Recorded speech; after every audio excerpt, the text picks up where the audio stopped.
না মেনে নিস তাহলে মানে মানে এই ধরনের একটা বলছে যে এটা আজকের রাতের কোনো চিল্লাচিল্লি করা যাবে না। তো আমিও চুপ করে, আমার কাছে মনে হচ্ছিল কেউ আমাকে ছুরি দিয়ে আঘাত করে। আমার খালাতো ভাই উনি আসছে, তো অনেক দিন পর আর কি আসছে। আমি তখন 9-এ পড়ি, পহেলা বৈশাখ ছিল, আমি 8 থেকে 9-এ উঠে গেছি পহেলা বৈশাখ। তো ওই সময়টাতে দুষ্টামি করতেছে এরকম ভাবছিলাম যে মনে হয় ফান করছে। আমি ওর সাথে আবার কতক্ষণ চিল্লাচিল্লি যায়, উল্টাপাল্টা কথা বলিস কেন এই সেই। আমার নাম শামিমা। শামিমা, বয়স কত? বয়স এখন 27 ইয়ার্স। ওকে, জন্ম জেলা? জন্ম পুরান ঢাকায়। পুরান ঢাকাতে আপনার জন্ম? হ্যাঁ, পুরান ঢাকাতেই আমার ফ্যামিলি। তার মানে আপনি ঢাকাইয়া কুট্টি যেটাকে বলে বলতে পারেন এরকমই। আচ্ছা, পুরান ঢাকার ভাষা পারেন? হ্যাঁ। ওকে, ঠিক আছে, আপনি যে ভাষাতে যেভাবে বলতে কমফোর্ট ফিল করেন সেভাবেই বলবেন। তো আমাদের এই যে অনুষ্ঠানটি জীবন গল্প, এটা নিশ্চয়ই আপনি শুনেছেন এর আগে? হ্যাঁ, শুনেছি। ওকে, ঠিক আছে, তাহলে আপনার আইডিয়া আছে। জি বলুন, আপনি কি গল্প আজকে আমাদেরকে শোনাতে এসেছেন? আমি আমার ছোটবেলা থেকে মানে জন্ম থেকেই শুরু করতে চাচ্ছি। জি শিওর। আমি হচ্ছি, আমার বাবা যিনি ছিলেন উনিও পুরান ঢাকার, আমার মাও পুরান ঢাকার। তো আমি যদি আমার গল্পটা বলতে চাই তাহলে আমার একদম জন্মের আগে, মানে আমার বাবা আমার বিয়ে থেকে শুরু করতে চাচ্ছি। নিশ্চয়ই নিশ্চয়ই, নো প্রবলেম। তো আমার বাবা ছিলেন একজন ব্যবসায়ী পুরান ঢাকার। আচ্ছা। আর আমার মানে পাশাপাশি উনি হোমিওপ্যাথিক ডাক্তারও ছিলেন। ওকে। তো খুব ভালো একজন মানুষ ছিলেন। আর আমার আম্মু ছিলেন জমিদার, মানে জমিদার টাইপের, পুরান ঢাকায় লাইক জমিদার যেরকম থাকে আর কি, জমিদার বাড়ির মেয়ে ছিলেন। মানে পুরান এমন কি ছিল যে আগের পিতামহ বা প্রপিতামহ যেটাকে বলি জমিদার ছিল, এরকম এরকম মানে আমার নানাই ছিলেন জমিদার। ওই এলাকার সব বিচারশালী উনি করতেন, প্রভাবশালী ছিলেন, প্রভাবশালী খুব। জি। তো ওই দিক থেকে আমার বাবা তো বিয়ের প্রস্তাব দেয়নি, মানে ফ্যামিলি থেকেই। আমার বাবার আবার একটা বিয়ে করেছিলেন আরো 8 বছর আগে আমার আম্মুকে বিয়ে করার, ওটা ছিল লাভ ম্যারেজ। তো আব্বু আর ওই বড় আম্মু একসাথে পড়াশোনা করতেন, ওই দিক থেকে দুইজন পরিচয় হয়ে বিয়ে হয়েছিল। কিন্তু 1.5 বছর পরে আমার ওই বড় আম্মু মারা যায়, অসুস্থ হয়ে মারা যান। তারপর আমার আব্বু আর বিয়ে করবেন না এরকম বলেছিলেন যে আর বিয়ে করব না। তারপর প্রায় 8 বছর পরে আমার দাদু আর ফুপ্পিরা মিলে মানে আমার আম্মুকে চুজ করে তারপর বউ করে নিয়ে আসেন। তো আমার আম্মু খুব অসুস্থ থাকতেন প্রায়, আমার আম্মু একটু ফিজিক্যালি একটু দুর্বল। তো ওইখান থেকে আমার আম্মুর বিয়ের প্রায় 2-3 বছর পরে আমার একটা বোন হয়। সেই বোনটা মারা যায় 6 মাসের মাথায়, আমার বোনটা মারা যায়। বোনটা মারা যাওয়ার পরে আমার আরেকটা কথা আমি এখানে ভুলে গেছি, যে আমার যে ফার্স্ট মা ছিলেন মানে বড় মা, আমার আব্বুর যে রিলেশন ছিল ওইখানে একটা মেয়ে হয়েছিল। ওই মেয়েটার প্রায় 6 মাসের মাথায় মানে পেট খারাপ করে অসুস্থ হয়ে মারা যায়। তো তার পরপরই আমার বড় মাও মারা যায়। তো ওইখানে হচ্ছে আমার ওই বাচ্চাটা ছিল মেয়ে বাচ্চা। হ্যাঁ, তো ওর পরে আমার আব্বু 8 বছর পর বিয়ে করে। তারপর আমার মার একটা মেয়ে হয়, ওই মেয়েটাও মানে ওই মেয়েটা হচ্ছে জন্মের সময় মারা যায়, আর ওই ফার্স্টেরটা হচ্ছে 6 মাস পর মারা যায়। তো এই মেয়েটা হচ্ছে জন্মের সময় মারা যায়। তারপর তার 5 বছর পর আমার ভাইয়া হয়, আমার ভাইয়া আসে। তারপর আমার আম্মুকে বলা হয়েছিল যে আপনার হয়তো অপারেশন করতে হবে, কারণ আপনি আর কনসেপ্ট করতে পারবেন না, খুব অসুস্থ ছিল আম্মু। 2টাই সিজার ছিল, তো ওই সময়টাতে আর কি সিজার বেশি করা যেত না, তাহলে রিস্ক মানে লাইফে একটা রিস্ক থাকে। তো ওই দিক থেকে আমার আম্মুকে বলা হয়েছিল যে আপনার হয়তো বা ইউটেরাসের অপারেশন করতে হবে।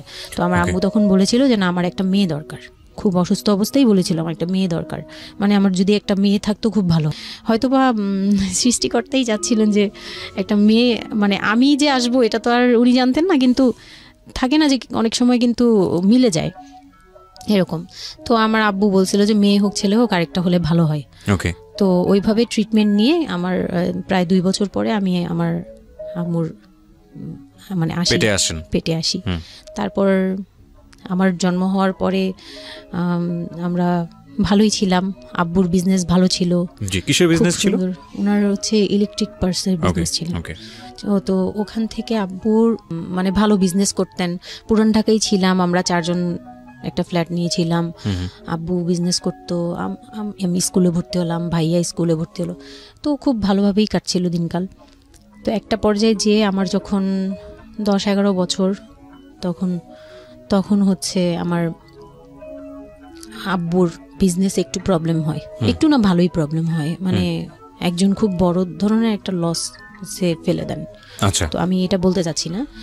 তো যাই হোক, খুব বড় একটা ট্র্যাজেডি, মানে আমার লাইফের সবচেয়ে বড় ধাক্কাটা আমি ওখানেই পাই, যে আমার আব্বু এরকম একটা পার্সন ছিল, আব্বু সবসময় বলতো যেটা, যে আমার এই মেয়েটা হচ্ছে, আমি দেখতে নাকি সেই প্রথম যে আব্বুর বেবিটা ছিল না, মেয়েটা যেটা 6 মাসের মাথায় মারা গেল, আব্বু তাকে খুব ভালোবাসতো, আমি নাকি দেখতে সেম ওরকম হয়েছি, শুধু আমি কালো, ওই মেয়েটা ফর্সা ছিল।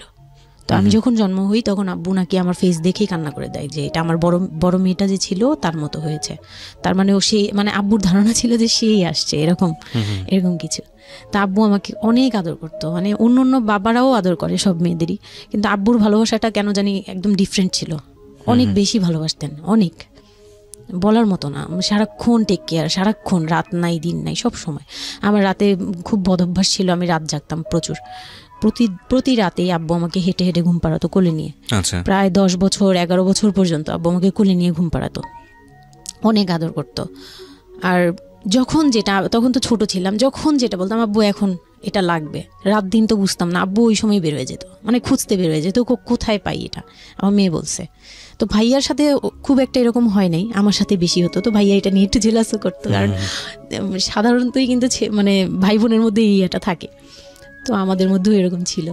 তো আব্বু যখন বিজনেস লস হলো তখন খুব বেশি, মানে আব্বু ভেঙে পড়লো, আমরাও মোটামুটি, আমি তো আর বুঝি না, কিন্তু আমি তখন বুঝতাম যে আমার কিছু একটা কমতে যাচ্ছে, মানে কমতি হচ্ছে আমার, কারণ সব কিছু চাওয়ার পরপরই পাওয়া আর একটু লেট করে পাওয়া, এগুলো নিয়ে একটু মেন্টালি এতে পড়ে গেলাম। তো আব্বু বুঝতে দিত না, শুধু আম্মুকে বলতো যে ওদের বুঝতে দিবে না, আম্মু আমাদের বুঝতে দেয়নি কখনো, এরকমভাবে করেনি। কিন্তু একটা সময় দেখলাম কি আব্বু বাসা চেঞ্জ করছে, ছোট বাসা নিচ্ছে, মানে এগুলো খুব ব্রেনে গিয়ে লাগলো যে ছোট বাসা কেন, আর এরকম কেন হচ্ছে। আব্বু আস্তে আস্তে ব্যবসা গোটাচ্ছে, নতুন কিছু করার চিন্তা করছে, মানে এগুলো নিয়ে আমিও খুব ডিপ্রেসড হয়ে গেলাম। তখন আমি ক্লাস 6-এ 7-এ পড়ি, এরকম হবে 7 থেকে 8-এ উঠবো এরকম। তো আব্বু সব কিছু গুটিয়ে চলে যাচ্ছিল ওনার এলাকায়, মানে দয়াগঞ্জের ওই সাইডে, মানে আমার দাদির এলাকা যে সাইডটা, ওই সাইডটাতে চলে যাচ্ছে, ওখানে চলে যাচ্ছে, বলছে আমি ওখানেই বিজনেস করবো, ওখানে একটু মানে রুম রেন্টও কম, আমি ওখানেই চলে যাব। আর আব্বুর যে ফ্ল্যাট একটা কিনেছিল, আব্বু এর মাঝখানে একটা ফ্ল্যাট কিনেছিল কিস্তিতে, তো ওইটাও সেল করে দেয়, সেল করে বিজনেসে ওইটাও ইনভেস্ট করে, এটা একটা বোকামি করে আমার আব্বু। যাই হোক, উনিও বুঝতে পারে নাই। তো ওখানে যাওয়ার পরে সেখান থেকে আব্বু আর কিছু করতেই পারলো না, আর আমাকে করলো কি, ওই সাইডটা একটু মানে রাফ এলাকা, তো যে এলাকায় আব্বুরা মানে ওখানে গেল একটু অন্য ধরনের, মানে একটু ইফটিজিং বেশি হয়, এইসব প্রবলেম ফেস করতে হয়। আর আব্বু তো আমাকে বাসা থেকে বের হতে দিত না, আর ওই সময় আমাকে বোরকা পরাতো, তখন 10-11 বছর বয়স, কিন্তু ওই সময় আমাকে বোরকা পরাতো। তো ওই দিক থেকে চিন্তা করেছে যে এখান থেকে স্কুল চেঞ্জ করতে হবে, 8-এ উঠে যাচ্ছে মেয়েটা, তো এখান থেকে স্কুল না চেঞ্জ করে ওর মামার বাসায় থাকুক, আমার ছোট মামার বাসায় আর কি। আমরা তো নানু বাড়ি তো আমার ওইখানেই বংশাল সাইডে আর কি, তো ওইখানে আমার মামা বাসায় নানু বাড়িতে রেখে আমার আব্বু যায়, কিন্তু রাখতে চায় না প্রথমে। আমার আম্মু খুব রিকোয়েস্ট করে যে এখানে ভালো থাকবে, আর আমার মামা ওইখানকার, আবার নানার পরে আমার মামাই ওখানে মোটামুটি প্রভাবশালী, মানে নানার যে প্রভাবটা ওটা আমার মামা পেয়েছে, মানে ওখানে বিচার টিচার যা হয় সব মামা করে, এখনও করে। তো ছোটো মামার বাসায় গেলাম, মামি আমাকে খুব আদর করতেন, মামি আমাকে অনেক স্নেহ করেন, সত্যি কথা এখনও অনেক স্নেহ করেন, কিন্তু আমার যাওয়া হয় না, ওটা আমি পরে বলছি। তো ওখানে ছিলাম, মামার বাসায় গেলাম, খালার ছেলে, বড় ছেলে, হ্যাঁ, উনি হচ্ছে আমার মানে মামার বাসায় আসছে হঠাৎ করে, আমি জানতাম না যে কেন আসছে, মাঝে মাঝে দেখা হলে সালাম দিতাম। কি নাম ওনার নাম রিপন। ওকে। তো উনি হচ্ছে আমার মামার বাসায় আসছে, আপনার খালাতো ভাই, উনি আমার খালাতো ভাই, উনি আসছে। তো অনেক দিন পর আর কি আসছে। আমি তখন 9-এ পড়ি, পহেলা বৈশাখ ছিল, আমি 8 থেকে 9-এ উঠে গেছি, পহেলা বৈশাখ। তো ওই সময়টাতে তাকে দেখলাম যে সে আমাদের বাসায়, রিপন। হ্যাঁ, তো আমি সালাম দিলাম, ভাইয়া কেমন আছেন, কারণ উনি আমাদের অনেক সিনিয়র। আপনি তখন ক্লাস 9-এ পড়েন? হ্যাঁ, 8 থেকে 9 আর কি। 8 থেকে 9, ওকে। হ্যাঁ, তো ওই সময় আমি দেখে বললাম, ভাইয়া কেমন আছেন, চা খাবেন? তো আমার মামা বললো, হ্যাঁ, চা বানিয়ে নিয়ে আসো। তো আমি গিয়ে পরে শুনি যে আমার মামাতো ভাই আমাকে বলতেছে, যে আমার মামাতো ভাই আবার আমার একদম মানে আপন ভাইয়ের চেয়েও বেশি বলবো, কারণ ওর সাথে আমি সব কিছু, মানে ও আর আমি একসাথে বড় হয়েছি, কখনো মনে হয়নি যে এটা আমার মামাতো ভাই, নিজের ভাই মনে হতো। তো আমার বলতেছে যে তুই তো এখন আন্টি হয়ে যাবি, মানে দুষ্টুমি করতেছে যে তুই তো এখন বড় ভাবি হয়ে যাবি, হ্যান তেন। আমি বলি কেন? বলে রিপন ভাই না তোরে বিয়ে করতে চায়। তো আমি খুব হেসে দিলাম, মানে আমি বলতেছি যে দুষ্টামি করতেছে, এরকম ভাবছিলাম যে মনে হয় ফান করছে। আমি ওর সাথে আবার কতক্ষণ চিল্লাচিল্লি যায়, উল্টাপাল্টা কথা বলিস কেন এই সেই। তো এগুলা নিয়ে ওরা সবাই মিলে আমার সাথে বলতেছে, বলে কি কেমন কথা বলো। উনি বয়সে কত বড় ছিল আপনার থেকে? আমার তখন 13 আর উনার তখন ধরেন 37। 24 বছরের বড়, মানে আপনার না 24 বলতে এখানে, হ্যাঁ 24 বছরই তো বড়, তাই তো? ও মাই গড, ওকে। তো উনি তখন, আমি ভাবতেই পারিনি যে এই লোকটার সাথে আমার বিয়ে দিবে সবাই। মানে ও বললে তো এটা পাগলামি মনে করার কথা, যে এটা একটা পাগলামি, এটা কেমন কথা যে উনি যদি মানে লিগ্যাল বয়সে বিয়ে করতে হয় তো আমার সমান একটা বাচ্চাই থাকতো। হ্যাঁ, তা আমি না ভাবতেই পারিনি তখন। তারপরেও না আমি চুপ হয়ে গেছি, আমি এই ব্যাপারে ডিসিশন দেওয়ার মতো বয়স আমার ছিল না, জ্ঞানও ছিল না। তো হুট করে আমার মামা মামি আমাকে জিজ্ঞেস করারও প্রয়োজন বোধ করেনি বা জানানোরও প্রয়োজন, কি কারণে জানি না, তবে ওনারাই ডিসিশন নিয়ে বলল যে আমার আব্বু আম্মুকে জানালো, আমার মেঝু খালা যে মানে আমার আম্মুর ইমিডিয়েট বড় যে, ওনাকে আমার আব্বু আম্মুর কাছে পাঠায়। আর আমার আব্বু আম্মু তখন থাকে হচ্ছে তারই আমার এক ফুপির বাসায়, বাসা ভাড়া নিয়ে থাকে আর কি। তো ফুপির বাসায় থাকে, ফুপির নিজের বাসা, তো ওখানে থাকে। তো আব্বুর কাছে পাঠায়, তখন আমিও যাই ওই বাসায়।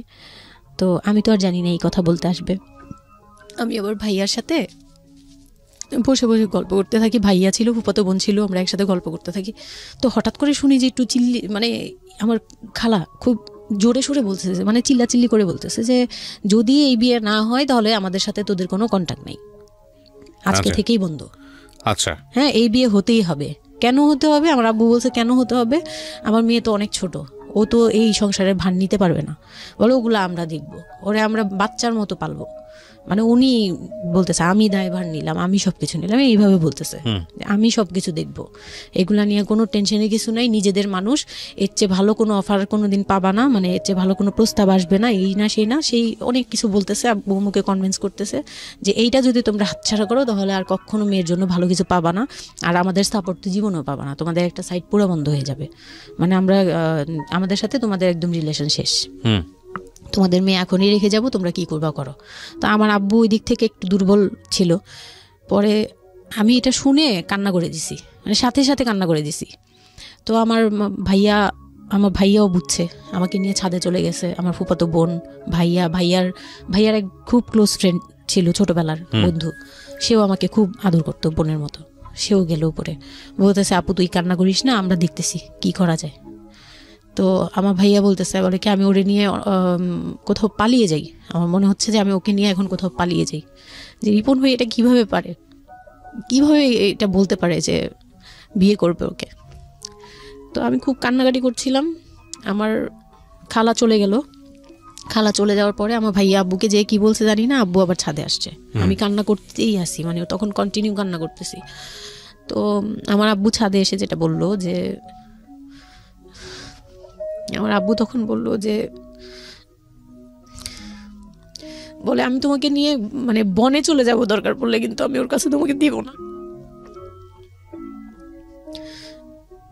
তো আমি দেখলাম যে আব্বু ফিজিক্যালি, মেন্টালি, আর্থিকভাবে সব দিক থেকে দুর্বল, এখন আমাকে নিয়ে যদি বের হয় সে পারবে না, এটুকু বুঝলাম, তার দ্বারা সম্ভব না এটা। পরে আমাকে বললো যে তুমি যদি রাজি থাকো তাহলে আমার কোনো আপত্তি না, আর যদি তুমি বলো যে না আব্বু আমি রাজি না, তুমি শুধু একবার বলো, তাহলে আমি তোমাকে নিয়ে বের হয়ে যাবো, আমরা বাবা মেয়ে কই থাকবো কেউ জানার দরকার নেই। আপনার মার কি ভূমিকা ছিল এই সময়?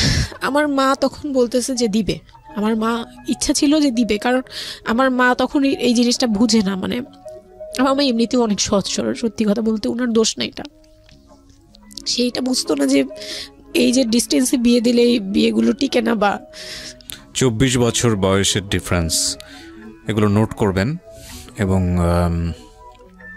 খুব ইম্পর্টেন্ট, আসলে খুবই ইম্পর্টেন্ট, কারণ বয়সের গ্যাপটা না ঠিক আছে, কিছু কিছু মানুষের জীবনে যে ব্যতিক্রম ঘটে না তা কিন্তু না, কিন্তু এই ব্যতিক্রমটা যদি আমরা উদাহরণ হিসেবে নিয়ে সবার উপর চাপিয়ে দেওয়ার চেষ্টা করি তাহলে কিন্তু সেটা সম্ভব নয়। ঠিক আছে, একটু খেয়াল করবেন, 24 বছরের ডিফারেন্স হচ্ছে ও এবং ওর খালাতো ভাই রিপনের মধ্যে। ও যখন 13 বছর তখন ওর খালাতো ভাই হচ্ছে 37। So it's a huge gap. সাধারণত বলা হয়ে থাকে 4-5 বছরের গ্যাপ ইজ ওকে, কিন্তু এর থেকে বেশি না হওয়াটাই বেটার। সেক্ষেত্রে 24 বছর, কোথায় 4-5 বছর আর কোথায় 24 বছর। হ্যাঁ, দেন হচ্ছে ওই বিয়েটা মানে আপনি কি বললেন? এখন তো সিদ্ধান্ত আসলে আপনার জায়গায় ছিল। সিদ্ধান্ত আমার জায়গায় বলতে, আমি তখন 13 বছর বয়স, তো মানে আমি তখন প্রেমও করিনি একটাও। মানে একটা এজ থাকে কিন্তু সবকিছুরই। মানে তখন দেখতাম যে আশপাশে মানে যারা কলেজে পড়ে, আমার একটা টার্গেট ছিল যে আমিও একদিন কলেজে পড়বো, যাব। আমার ভাইয়াও বলতেছে, বলে আমিও আপনার সাথে যাব। তো আমি দেখতেছি আব্বু এমনিতেই 1 থেকে 1.5 বছর বা 2 বছর ধরে এরকম সার্ভাইভ করতেছে, মানে নিজে যুদ্ধ করে পারতেছে না, কাজকর্ম সব কিছু বন্ধ হয়ে গেছে, মানে বিজনেস টিজনেস সব গুটিয়ে ফেলছে। তারপর উনি যে এখন নিজে চলবে ওইটাই চলতে পারতেছে না, মানে খুব কষ্ট হচ্ছে আমাকে। আমার মতো মানে আমাকে যেখানে উনি একটা রাত 24 ঘন্টা একবার হলো আমাকে দেখতে হতো, ওই জায়গায় আমার মামার বাসায় ফেলে রাখছে। প্রতিদিন হেঁটে যেত, দেখে আসতো, একবার হলেও দেখে আসতো, মানে এরকম কষ্টগুলো করছে। ওই দিক থেকে চিন্তা করে দেখলাম যে না, আমার আসলে উনাকে প্রেশার দেওয়া উচিত না, ওনার উপর ছেড়ে দিই। তখন আর কি এটাই মাথায় কাজ করছে যে আব্বু আপনি যেটা বলবেন সেটাই। পরে তার 1 সপ্তাহের মধ্যে 14 এপ্রিল পয়লা বৈশাখ আর 23 তারিখে আমার এঙ্গেজমেন্ট হয়। এঙ্গেজমেন্ট হয়ে যায়? হ্যাঁ, ওই উনি একদম খুব তাড়াহুড়া করে যে এঙ্গেজমেন্ট হতে হবে, বিয়ে হতে হবে খুব শীঘ্রই। তো ওইভাবে এঙ্গেজমেন্ট হয়। মানে এঙ্গেজমেন্টের পরেও আমি একদম স্টপ, আমার মাথায় কিছুই, তখন আমি পুরোপুরি ব্ল্যাঙ্ক। মানে আমি যে নিজের থেকে কিছু বলবো, কিছু করব, আমার ভিতরে ওইগুলো আর কাজ করছিল না। স্কুলে যাইতাম, অনেক সময় যাই না, এরকম আর কি, যে যেতে ইচ্ছে করলে যাই, না ইচ্ছে করলে যাই না, এরকম হয়ে গেলাম। এঙ্গেজমেন্টের 3 মাস পরে বিয়ে হওয়ার কথা ছিল, কিন্তু ঘুরতে ঘুরতে 4 থেকে 5 মাস ইয়ে হলো। তো 2004-এ 4 থেকে 5 মাসের মধ্যে সে আমার সাথে অনেকবার দেখা করতে চাইছে, কেউ দেখা করতে দেয়নি, কারণ আমার ফ্যামিলি খুব রেস্ট্রিক্টেড ছিল এইসব ব্যাপারে, কেউ দেখা করতে দেয়নি। আর আমিও ভয় পেতাম, তো আমি খুবই ভয় পেতাম, ওনাকে অনেক ভয় পেতাম, সোজা কথা আমি ওনাকে খুব ভয় পেতাম। তো এর মাঝখানে এক ভাবি, আমার নানু বাড়িতে ছিলাম, তো মানে মামার বাড়ি, আমার মামার নিজের বিল্ডিং হচ্ছে একটা, আর নানু বাড়ি পুরোনোটা, যেটা পুরোনো বাড়ি, ওখানে তো আমার সব জয়েন্ট ফ্যামিলি, মানে আমার অন্য মামারা এবং মামাতো ভাইয়ের বউরা সবাই একসাথে থাকে। তো আমার এক মামাতো ভাইয়ের বউ তাকে খুব রিকোয়েস্ট করছে যে ভাবি আপনি ওকে একটু ডেকে দেন, কথা বলবো। তো আমার মামাতো ভাইয়ের বউ মনে করছে যে সে তো তাদের তো বিয়েই হচ্ছে, তো সমস্যা কি, ডেকে দিই। তো আমাকে আর বলে নাই। প্রথম একবার আমাকে বলছিল যে দেখা করে দিবে, তখন আমি বলছি না, আমি যাবো না, আমি দেখা করবো না, আমার খুব ভয় লাগতো। তখন আমার বিয়ের মনে হয় 1.5-2 মাস আগের কথা এটা। তো আমার মামাতো ভাইয়ের বউ আমাকে ডাকছে যে কিছু একটা বলে, মানে জামা বানানো বা সামহাও এরকম কিছু একটা, অনেক বছর আগে, তো ভুলেও গেছি যে কি একটা কারণে আমাকে ডাকছে সে। তো আমি গেলাম, একদম মনের অজান্তেই গেলাম। গিয়ে পরে রুমে গেছি, পরেই দেখি হইল মানে রিপন বসে আছে। তো বসে আছে দেখে না আমার একদম খুব একটা আঘাত লাগলো যে এই ভাবি আমাকে এইভাবে নিয়ে আসলো। আর ভাবি তো মজা করে, মানে ওনারও দোষ না, উনি ভাবতেছে যে নতুন বিয়ে হবে, ওদেরকে একসাথে করিয়ে সেই। তো উনি বললো কি আচ্ছা তোরা বস, আমি চা নিয়ে আসি, এরকম বলে উঠে গেল না। আমার আরও ভয় লেগে গেছে। আর তখন আমি গিয়ে দেখতে পারলাম যে ওই লোকটার আচরণ খুবই খারাপ। মানে আমার কাছে তখন মনে হয়েছে যে কেন মনে হলো এটা, কেন মনে হলো, হুট করে ভাবি যখন গেল, সে সাথে সাথে আমার পাশে এসে বসছে এবং আমাকে মানে খুব মানে নোংরাভাবে টাচ করতেছে। তখন আমার বয়স খুব ছোট, তো স্বাভাবিক না এটা আমার কাছে ভালো না লাগার কথাই, কারণ আমি তাকে বড় ভাই জানি। এক্স্যাক্টলি, মানে কয়দিন আগেও তো সালাম কালাম দিয়ে দূরে থেকে কথাবার্তা বলতাম, বড় ভাইয়া বলতাম, সবাই মানে তাকে বড় ভাইয়া ডাকে, আমিও বড় ভাইয়া ডাকতাম ওই ইয়ে থেকে। আর সেই লোকটা এসে আমাকে মানে খুব অপ্রীতিকর ভাবে জড়িয়ে ধরতেছে, তারপর জোরাজোরি করতেছে, মানে খুব ঘেন্না লেগে গেল। আমি খুব জোরাজোরি করে আমি বললাম আমি এখন চিল্লাচিল্লি করবো, মানে তখন আমার খুব খারাপ লাগতেছিল, তখন বললাম আমি চিল্লাচিল্লি করবো বলে আমি একটু জোরে বলছি। পরে উনি আমাকে ছেড়ে দিছে, আমি এমন দূর দিছি একবারে সরাসরি মানে মামার বাসায় চলে গেছে, আর আসিনি। আর ওখানে গিয়ে অনেক কান্নাকাটি করছে যে এখন তো নাও করা যাবে না, আর এই লোকটা এরকম কেন, এই লোকটা তো তাহলে বিয়ের পরে, মানে আমার একটা ভয় ঢুকে গেছে যে এই লোকটা তো তাহলে আমাকে না জানি কি করবে, এরকম একটা ভয় ঢুকে গেছে। তখন তো ছোট ছিলাম, আর আমাদের ওই সময়টাতে তো এত মিডিয়া ছিল না যে আমরা এত কিছু বুঝবো যে এই আর কি।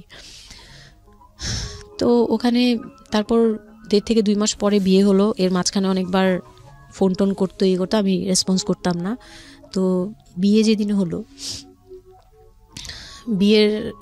বিয়ের রাতের কথাটা কি বলবো? নিশ্চয়ই আপনার যদি মনে হয় যে বিষয়টা সামাজিকতার জায়গাটা থেকে খুব সেন্সিটিভ, একটা মেয়ের মানসিকতার জায়গাটা থেকে, যেটা আসলে এটা আমার বলার মতো শক্তিও নাই। সত্যি কথা বলতে আমি এটাই আমার লাইফের সবচেয়ে বড় ট্র্যাজেডি, বিয়ের রাত। হয়তো আপনি খেয়াল করছেন কিনা জানি না, কিন্তু আপনি মাঝখানে বললেন যে আমি অ্যাফেয়ার করবো কিভাবে, আমার মন তো তখনই ভেঙে দিছে। আমার ভিতরে একটা ভয় কাজ করে।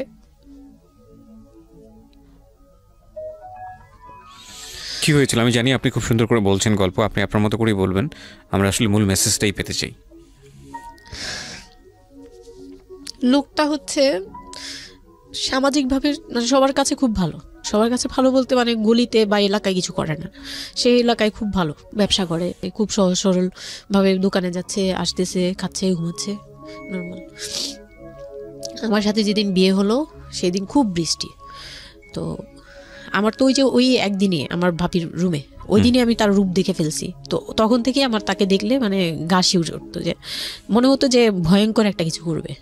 মানে মনে হতো, তখন আমি বুঝতাম না, সেক্সুয়াল লাইফটা বুঝতাম না যে সেক্স কি জিনিস, কিন্তু তখন একটা ভয় ঢুকে গেছে, খুব চাপা একটা ভয়। প্রথম কথা হচ্ছে যে আপনি একটা ছেলে এবং মেয়ের মধ্যে যে স্বাভাবিক সম্পর্কটা বিবাহ পরবর্তী, এটা সম্পর্কে আপনার কোনো আইডিয়া ছিল? আপনাকে কেউ বলেছে? এটা সম্পর্কে কোনো আইডিয়াই ছিল না, শুধু জানতাম যে কিছু একটা হয়, কিন্তু কি হয় সেটা আপনি জানতেন না।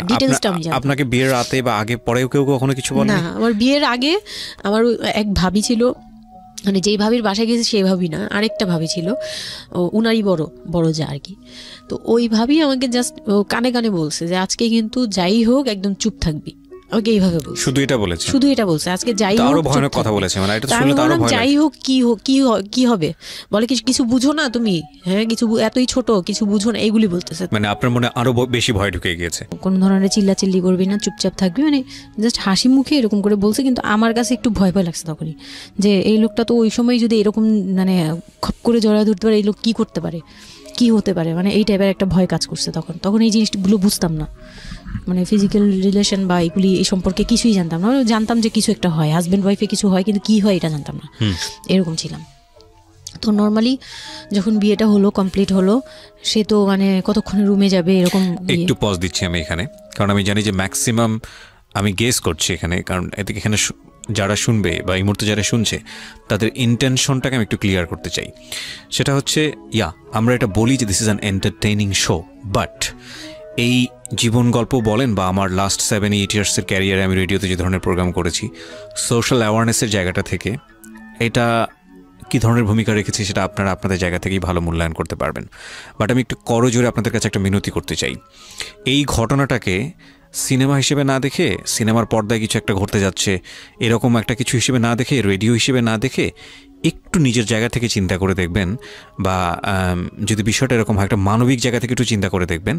24 বছরের গ্যাপ হাজব্যান্ড আর ওয়াইফের মধ্যে, 24 ইয়ার্স, 13 বছরের একটা মেয়ে, যে মেয়েটার জীবনে প্রেম বলতে কোনো কিছু আসেনি, শারীরিক সম্পর্ক কি সে বোঝেই না, এবং দ্বিতীয়ত যে বিষয়টা ইম্পর্টেন্ট, বয়ঃসন্ধিকালের একেবারে ইনিশিয়াল স্টেজে সে আছে, সে জানি না আসলে বিষয়গুলো কি। আর 37 বছর মানে হচ্ছে আমাদের পার্সপেক্টিভ থেকে, আমাদের সামাজিকতার জায়গা থেকে একটা ছেলে যখন একদম এই সমস্ত স্টেজ, প্রেম বলেন, শারীরিক সম্পর্ক বলেন, বা অন্যান্য যে বিষয়গুলো আছে সেগুলো বলেন, সেগুলো অতিক্রম করে মোটামুটি বৈষয়িক হয়ে গেছে। বৈষয়িক বলতে আমি যেটা বোঝাচ্ছি, এই জীবনে এসে দায়িত্ব ছাড়া অন্য কোনো কিছু থাকে না 37 কিংবা 40 বছরের পর থেকে, এরকম একটা স্টেজে আছে। তার মানে ওদের মধ্যে মেন্টাল ম্যাচিংয়ের কত বড় একটা গ্যাপ। সেই জায়গাটা থেকে ছেলেটা যদি মেয়েটাকে বুঝতে না চেষ্টা করে, বিশেষ করে ছেলের দায়িত্ব, কারণ যেহেতু সে সিনিয়র, যদি বুঝতে না চেষ্টা করে, তাহলে এটা কতটা অমানবিক এবং কতটা পাশবিক, কতটা ভয়ঙ্কর হতে পারে মেয়েটার জায়গাটা থেকে, এটা একটু চিন্তা করবেন। সো বিশেষ করে যারা বাসরাত বিষয়টাকে মাথায় রাখছেন, তাদেরকে আমি বলবো প্লিজ থিঙ্ক লাইক দিস। হ্যাঁ, এখানে একটু মানবিক হওয়া প্রয়োজন। এখানে যদি আমরা শুধু এন্টারটেনমেন্ট হিসেবে বিষয়টাকে নেই, তাহলে আমি আসলে যে কারণে এই বিষয়টা আনতে চাচ্ছি সেই মেসেজটা ক্লিয়ার হবে না। Okay, so please fill the story actually. তারপর বিয়ের দিন যেটা আর কি, রাতের বেলা সবাই আমাকে নিয়ে আসলো বাড়িতে, মানে ওনাদের বাসায়।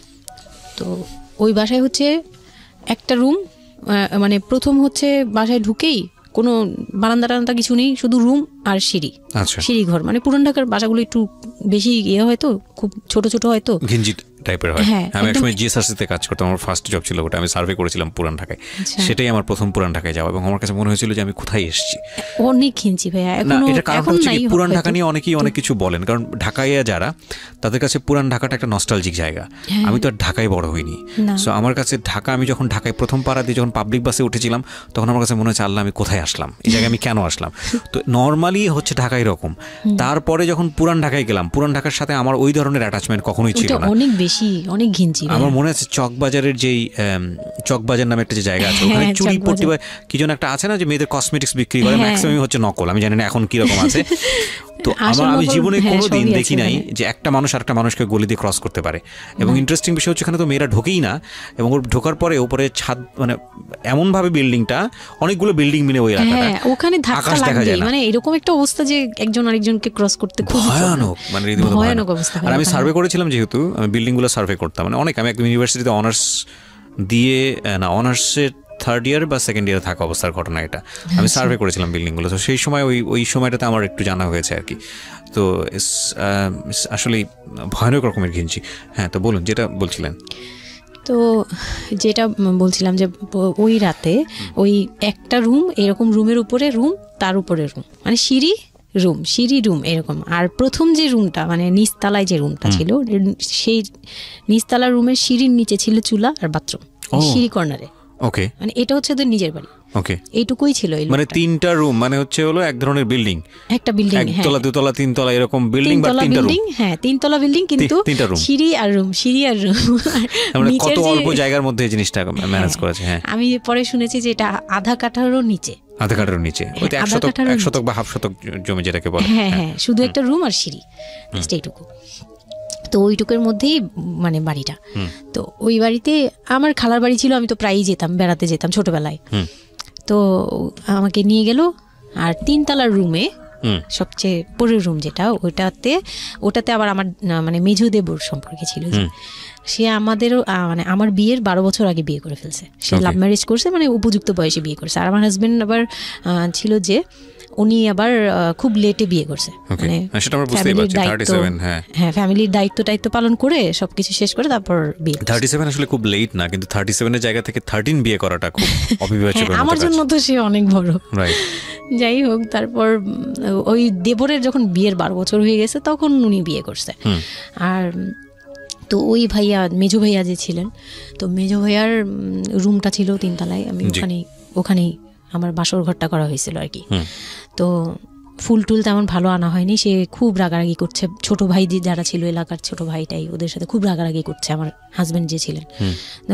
এটা কোনো ঘর সাজানো হলো এই সেই বলে চলে বলতেছে, এখন তোমরা বের হও, অনেক হয়েছে, এখন তোমরা যাও, মানে খুব রাগারাগি করতেছে। তো আমি রাগ দেখে আরো ভয় পেয়ে গেছি প্রথম রাত। তারপর আবার আমি মানে এই অবস্থায় আসছি, বউ হয়ে আসছি, আমার শরীরে ভারী গহনা, শাড়ি টাড়ি, মানে আমি এগুলোর ওজন নিতে পারছি না। 4-5 ঘন্টা হয়ে গেছে আমাকে এগুলো পরায় রাখা হয়েছে, ভারী মেকআপ দেওয়া হয়েছে, আমি এগুলো কখনো ইউজ করিনি ফার্স্ট লাইফে। মানে আমি দেবীর মতো সেজে বসে আছি, এরকম একটা ইয়ে।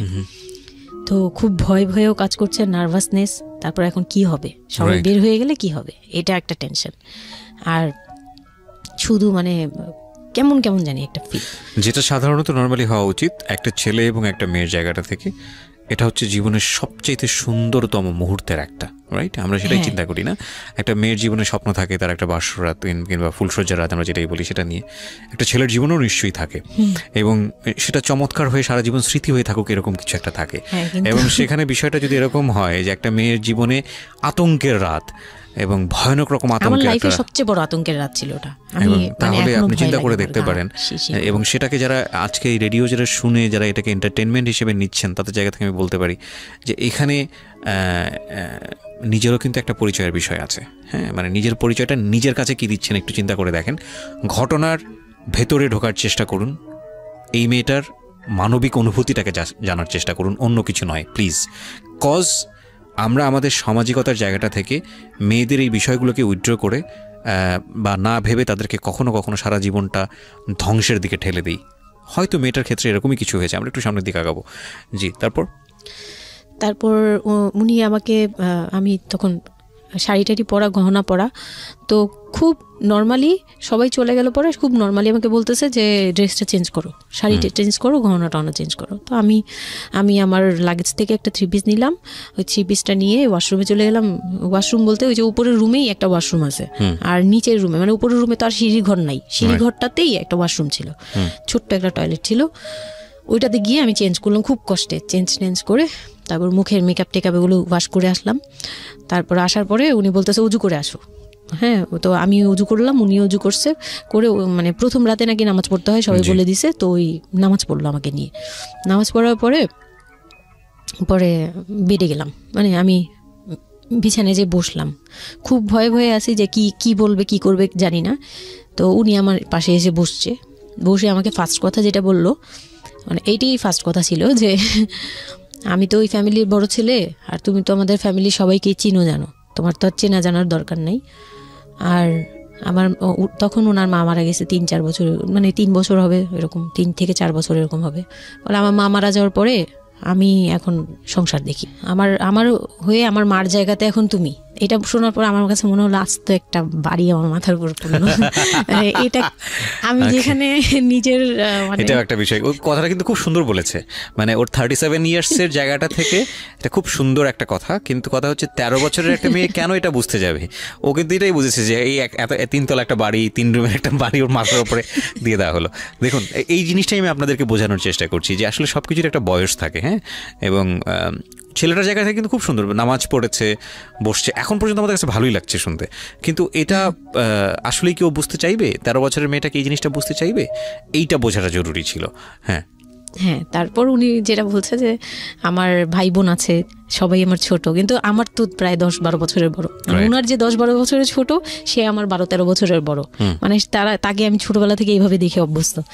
তো এইগুলো চিন্তা ভাবনা, মানে ওই সময় তো আর এত কিছু কিন্তু ওনার ছোট ভাই বোন এগুলা, মানে ওনার কাছে তো এগুলো বাচ্চা এখনো, আর আমার কাছে তারা অনেক বড়।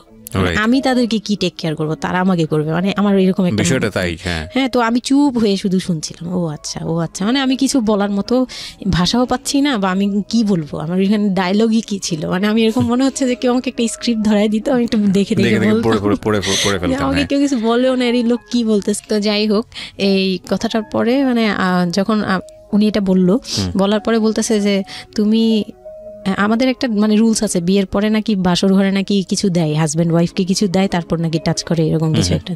তো আমাকে বলতেছে যে তোমার কি আমার উপর কোনো দাবি আছে? মানে এইগুলো আমি জানতাম না, এগুলো আমি অনেক পরে গিয়ে শুনছি, এগুলো অনেক পরে গিয়ে জানছি যে এই সময় নাকি কিছু চাইতে হয়, মানে এই সময় যা চাইবে তাই দিতে হবে, এরকম কিছু একটা। তো এটাও আমাকে কেউ বলে দেয়নি। তো আমি এই সময় একটা লসে পড়ে গেলাম না, মানে এরকম মনে হচ্ছে এখন আর কি। তখন আমাকে এটা কেউ বলে নাই। বাই দ্য ওয়ে, আমরা যার গল্প আজকে এখানে শুনছি উনি হচ্ছেন শামীমা।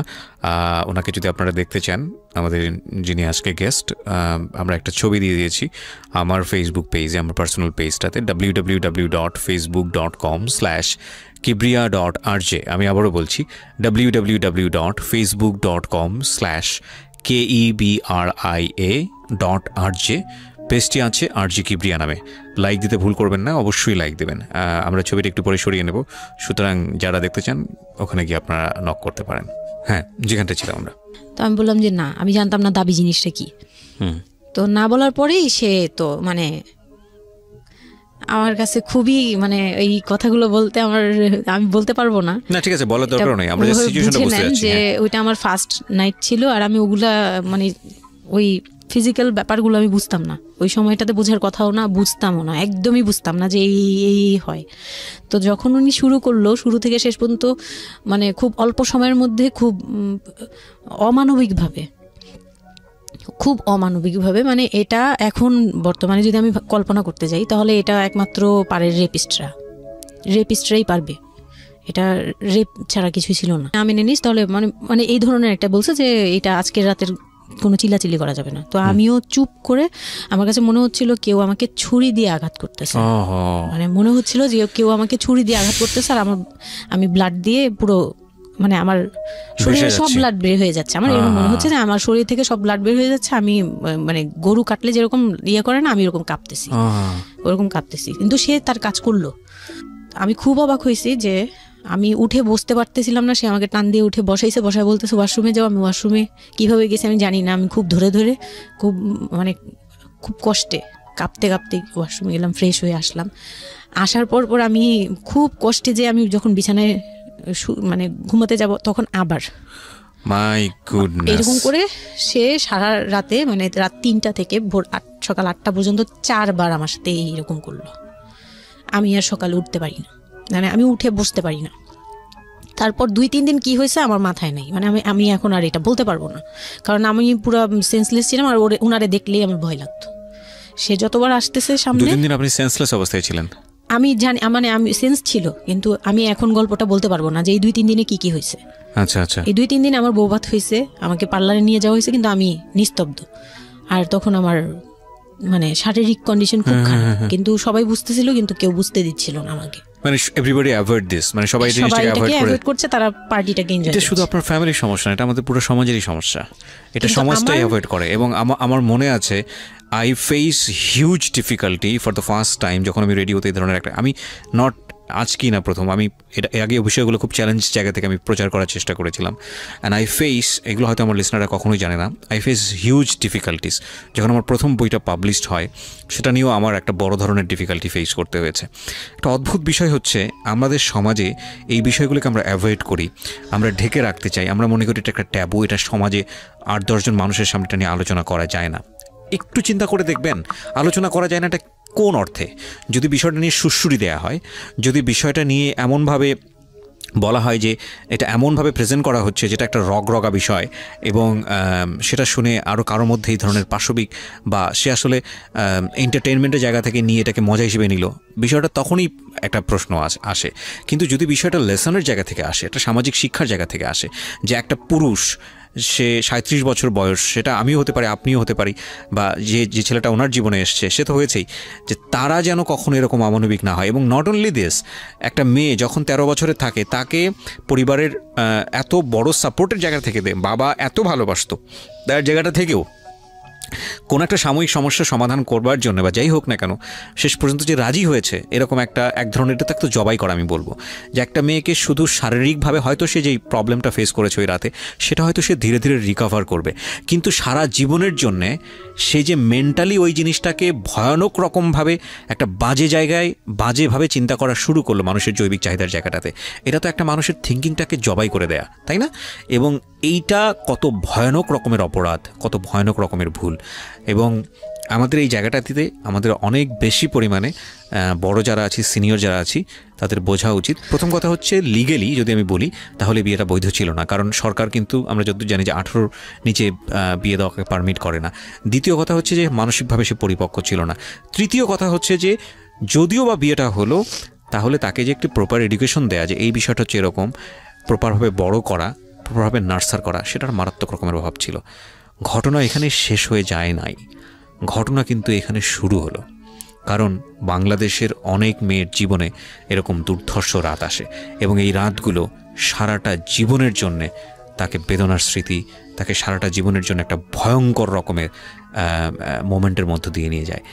আমরা এগুলো নিয়ে কথা বলতে পছন্দ করি না, আমরা এগুলো নিয়ে কথা বলি না, আমরা এগুলোকে নিয়ে কথা বলাটা একটা সামাজিক জায়গা থেকে ট্যাবু মনে করি। এই ট্যাবুর ধাক্কায় কত কত মেয়ের জীবন, কত কত মানুষের জীবন, কত কত সংসার জীবন নরকে পরিণত হয়েছে, সে খবর অনেকেই আমরা রাখি না, রাখার প্রয়োজন মনে করি না। But this is a very important issue, that's why I am discussing on this. Okay, বলুন আপনি। তারপর যেটা হচ্ছিল যে মানে ওই রাতের পর থেকে মানে ওই লোকটাকে আমার শুধুই দায়িত্ব মনে হয়েছে। মানে আমার কাছে মনে হতো যে এটা আমার দায়িত্ব, যে উনার বাসায় আমার থাকতে হবে, আর উনার সাথে থাকলে আমার এরকম করতে হবে। You feel like this, right? আপনি এই ঘটনা ঘটার পরে কি আপনি কারোর সাথে ডিসকাস করার সুযোগ পাননি যে না, আমি এরকম ক্লোজ কেউ ছিল না যে আপনার সাথে এরকম একটা বাজে ঘটনা ঘটছে, বা আপনি এটাকে রিকভার করতে পারছেন না মেন্টালি, বা আপনার সাথে যার বিয়ে হলো তাকেও বলতে পারছেন না যে আমার এইসব জিনিসগুলো? না, আমি উনাকে ভালোভাবে নিতেই পারছিলাম না।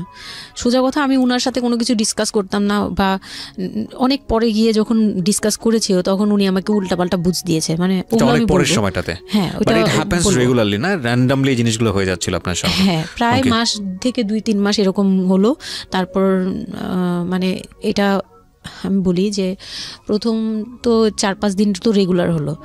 তারপর আমি আমার মানে আমার ব্লিডিং অফ হচ্ছিল না, আমার কন্টিনিউ হচ্ছিল ব্লিডিং।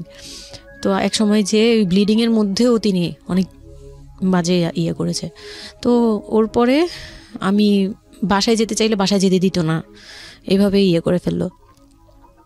আর ফ্যামিলিগত যে ব্যাপারটা ছিল, যে আমার ফ্যামিলি তো তখন, আমার আব্বু তো তখন একদম মানে ফিনান্সিয়ালি খুব উইক ছিল। তো বিয়ের পরে কিছু ফর্মালিটি থাকে, পুরান ঢাকার কিছু রুলস আছে যে বিয়ের পরে মেয়েদের প্রতি সপ্তাহে সপ্তাহে দেখতে যাওয়া, এটা সেটা পাঠানো, প্রতি সিজনে সিজনে এটা এটা করা, এগুলো ব্যাপারে কেউ কনসার্ন ছিল না। মানে তখন মানে আমার ফ্যামিলির কেউ এরকম অ্যাক্টিভ ছিল না, মানে ছিল কিন্তু কেউ কেয়ার করেন। তারপর হচ্ছে এরকম করে আমার সময়গুলো কাটতে লাগলো। তো সবচেয়ে বড় কথা হচ্ছে আমার যে হাজবেন্ড ছিল রিপন, উনি আমার বাবার দোকানে কাজ করতো একটা সময়। ওইটা হচ্ছে প্রায় আরো মানে আমার জন্মের সময় বা আমার জন্মেরও আগে। হ্যাঁ, তখন নতুন নতুন আর কি কাজ শেখার জন্য আমার আব্বুর দোকানে ঢুকছে এরকম। তো আমার আব্বু তাকে ক্যাশ বুঝিয়ে দিয়েছিলেন নাকি, তখন নাকি ক্যাশ দিত। তো আমি একটু যখন 2-3 বছরের, তখন উনি দোকান থেকে বের হয়ে নিজে ব্যবসা দিয়েছে, ওখান থেকে তিনি ইমপ্রুভ করছে। তো ওখান থেকে শুরু। আর আমাকে যখন বিয়ে দিছে, মানে আমার যখন বিয়ে হয়েছে, তো ওই রিপন যিনি, ওনার উদ্দেশ্য ছিল যে আমি আমার নানু বাড়ির অংশ পাবো, মানে সম্পদ। আমার নানু বাড়ি খুব বিশাল, মানে বললামই তো যে খুব বিরাট একটা অংশ। আর ওনাদের যে অংশটা ছিল সেটা অনেক আগেই নেওয়া হয়ে গেছে। মানে ওনার দাদা বাড়ি যেটাতে ওনারা ছিল 3 রুম, ওই যে ছোট ছোট 3টা রুম উপরে ওই বিল্ডিংটা তোলার পরে আমার মামা ওই অংশটা কেটে রাখছে, মানে আমার মামা রেখে দিয়েছে। আর আমাদের যে অংশটা ছিল তার লোভটা ছিল যে ওই বাড়িতে আমি একটা রুম হলেও পাবো। হ্যাঁ, তো আমার আম্মু তো আর ওটা নেয়নি। তো আমার হাজব্যান্ডের ইয়েটা ছিল, টার্গেটটা ছিল যে ওই বাসায় একটা রুম হলেও পাবে। আর পুরান ঢাকায় একটা রুম মানেই অনেক কিছু, মানে ওখানে তো প্রায় 1 কোটি টাকা দাম কাঠা। তো একটা রুম মানে 1 কাঠা না হোক, আধা কাঠা হোক, 50 লাখ টাকা হোক আমার আসবে, এরকম একটা টার্গেট ছিল তার। তো আর বিয়ের সময় তো অনেক কিছু নিয়ে, মানে গহনা টহনা নিয়ে, ফার্নিচার নিয়ে নানান কথা তো শুনতে হয়েছে, ওগুলাও ফেস করছি। মানে খুব পেইনফুল ছিল ওগুলা, কারণ আমি তখন এত কিছু বুঝি না। আমি তখন মাত্র মানে জামা কাপড় বানাই, ঘুরি ফিরি, খাই দেই, ব্যাস ওই পর্যন্তই। আমি কারো জিনিস নিয়েও মাথা ঘামাই না। ওখানে আমার উপরে প্রেশার আসছে যে আমার ফার্নিচার এমন কেন, আমার গহনা এমন কেন, তুমি বাসায় বলো না কেন, তোমার খাট এখনো আসতেছে না কেন। আমার বিয়ের পর খুব বৃষ্টি ছিল তখন, মানে আমার ফার্নিচার, আমার চাচা ছিল ফার্নিচারের, ওনার বিজনেস। তো আমার চাচার ফ্যাক্টরি থেকেই সবগুলো ফার্নিচার আসবে। তো ওনারা বলতেছে যে জাস্ট একটা কারণেই লেট হচ্ছে, রোদ পাচ্ছি না, রোদ পেলে তারপর কাঠগুলো শুকাবে, তারপরে হ্যাঁ, মানে জয়েন্ট দিলেই এখন এটা ফেটে যাবে, এখন জয়েন্ট দিলে প্রবলেম হবে। এই জিনিসটা ওরা বুঝতেছে না। ওরা বলতেছে কেন দেরি করছে, নাকি ফাঁকিই দিচ্ছে, নানান ধরনের কথা তৈরি করতেছে। আর এই দিক দিয়ে আমি পেইন খাচ্ছি, ওই দিকে এক পেইন, মানে রাতে গিয়ে এক পেইন, দিনের বেলায় পেইন। মানে আমি পুরো মানসিকভাবে, মানে বলে না যে আমি হয়তো বা প্যারালাইজডের মতো হয়ে গেছিলাম, আমার মানসিক ভাবটা জাস্ট শুনি আর শুনি, কিছু বলতে পারছি না এরকম। আর বাসায় গিয়ে কোনো কিছু বলি না, কারণ আব্বু অসুস্থ, আব্বু মেন্টালি অনেক প্রবলেম। আব্বু যখনই জিজ্ঞেস করে আম্মু তুমি ভালো আছো তো, আমি খালি হাসি দিয়ে বলছি হ্যাঁ। যতবার জিজ্ঞেস করে তুমি খুশি আছো তো, আমাকে হ্যাঁ। আমি এই একটা কথাই বলছি, হ্যাঁ ভালো আছি। আসলে আমি ভালো ছিলাম না, কিন্তু বুঝতে দেইনি। ওই লোকটার ছোট বোনগুলো আমার সাথে অনেক রাফ বিহেভ করছে।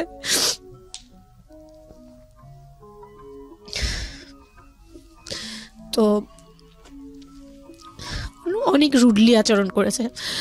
আর ওনার যে ছোট ভাইটা ছিল, মানে আমার যে মেজো ভাই যেটা আর কি, ওনার আগে যেটা বিয়ে করেছে, তো ওনার ওয়াইফ ছিল আমার অনেক বছরের বড়, কারণ তাদের বিয়ে হয়েছিল 12 বছর আগে। আমার বিয়ের 12 বছর আগে তার বিয়ে হয়েছিল। আমি যখন বাড়িতে বেড়াতে আসতাম তখন মানে ভাবি রাতে খাওয়া দাওয়া এরকম, আমি ভাবি বলেই ডাকতাম, কিন্তু সম্পর্কে আমি বড় যা। কিন্তু উনার প্রায় উনাকে আমাকে একসাথে কোথাও দেখলে কেউ বলতো যে তোমার মেয়েটা, মানে এভাবে বলতো। তো ওই দিক থেকে উনার একটু, এটা জেলাসি বলবো না, এটা হয় আসলে, এটা নর্মাল একটা ব্যাপার। কারণ উনি অনেক এজ হয়ে গেছিল, উনি নিজের জায়গা থেকে নিজেকে একটু দুর্বল মনে করতো। আমাকে এমনিতে সাপোর্টও দিত, আবার অনেক সময় দেখে কিন্তু পেইনও দিত। অনেক পেইন দিত, কিন্তু আমি ওই সময়টাতেই কেন জানি আমি ছোট থেকে এই জিনিসগুলো বুঝতে চেষ্টা করি যে কেউ আমাকে কেন জেলাসি করছে, কারণ তার মধ্যে কোনো দুর্বলতা আছে, আমার ওইটার জন্য মায়া হয়। আমার কখনো এইটা মনে হয় না যে সে কেন জেলাসি করবে, আমি তার সাথে এখন কোচাকুচি করবো, মানে এই টাইপের মেন্টালিটি আসে না আমার। কেন জানি মনে হয় এই জায়গাটা যদি শুধরানো যেত, তাকে যদি একটু বোঝানো যেত আমি তাকে খুব ভালোবাসি বা আমি তাকে কিছু হেল্প করতে চাই, এরকম মনে হতো। তো ওই দিক থেকে আমি কিচ্ছু বলতাম না, কিন্তু সে আমাকে খুব পেইন দিত, কথাবার্তা এটা সেটা। উনি অনেক সিনিয়র পার্সন ছিল, তো কোনো গেস্ট আসলে আমাকে কিভাবে ছোট করবে, কিভাবে আমাকে অপমান করা যায়, কিভাবে কি দিয়ে, এগুলো নিয়ে সবসময় ইয়ে করতো। ওই দিকগুলো খুব পেইনফুল ছিল। তো ওগুলো যখন শেষ করলাম, মানে আমার যাকে বলতাম মাঝে মাঝে দুই একটা কথা, এগুলো নিয়ে সে আবার মানে মানে এখানে সেখানে বলে আরো ব্যাপারটাকে বড় বানাতো। তো আমি তখন বুঝতাম না, এখন বুঝি। তো এর মাঝখানে হলো কি, আমি প্রেগনেন্ট হলাম। না, বিয়ের 1.5 মাস পরে আমি হচ্ছে কক্সবাজার যাব। আচ্ছা। আমার হাজবেন্ড বলতেছে যে ঈদ চলে আসছে, তুমি ঈদের মধ্যে কিছু না নিয়ে আসো, ঈদের পরে আমরা কক্সবাজার যাই, এখানে কোনো খরচ টরচ যাতে আমাদের না হয়, হ্যাঁ, এই জন্য আমরা কিছু কিনবো না। আমি বলছি আচ্ছা ঠিক আছে। তো তখন হচ্ছে বসুন্ধরা সিটি মার্কেটটা হচ্ছে নতুন হয়েছে।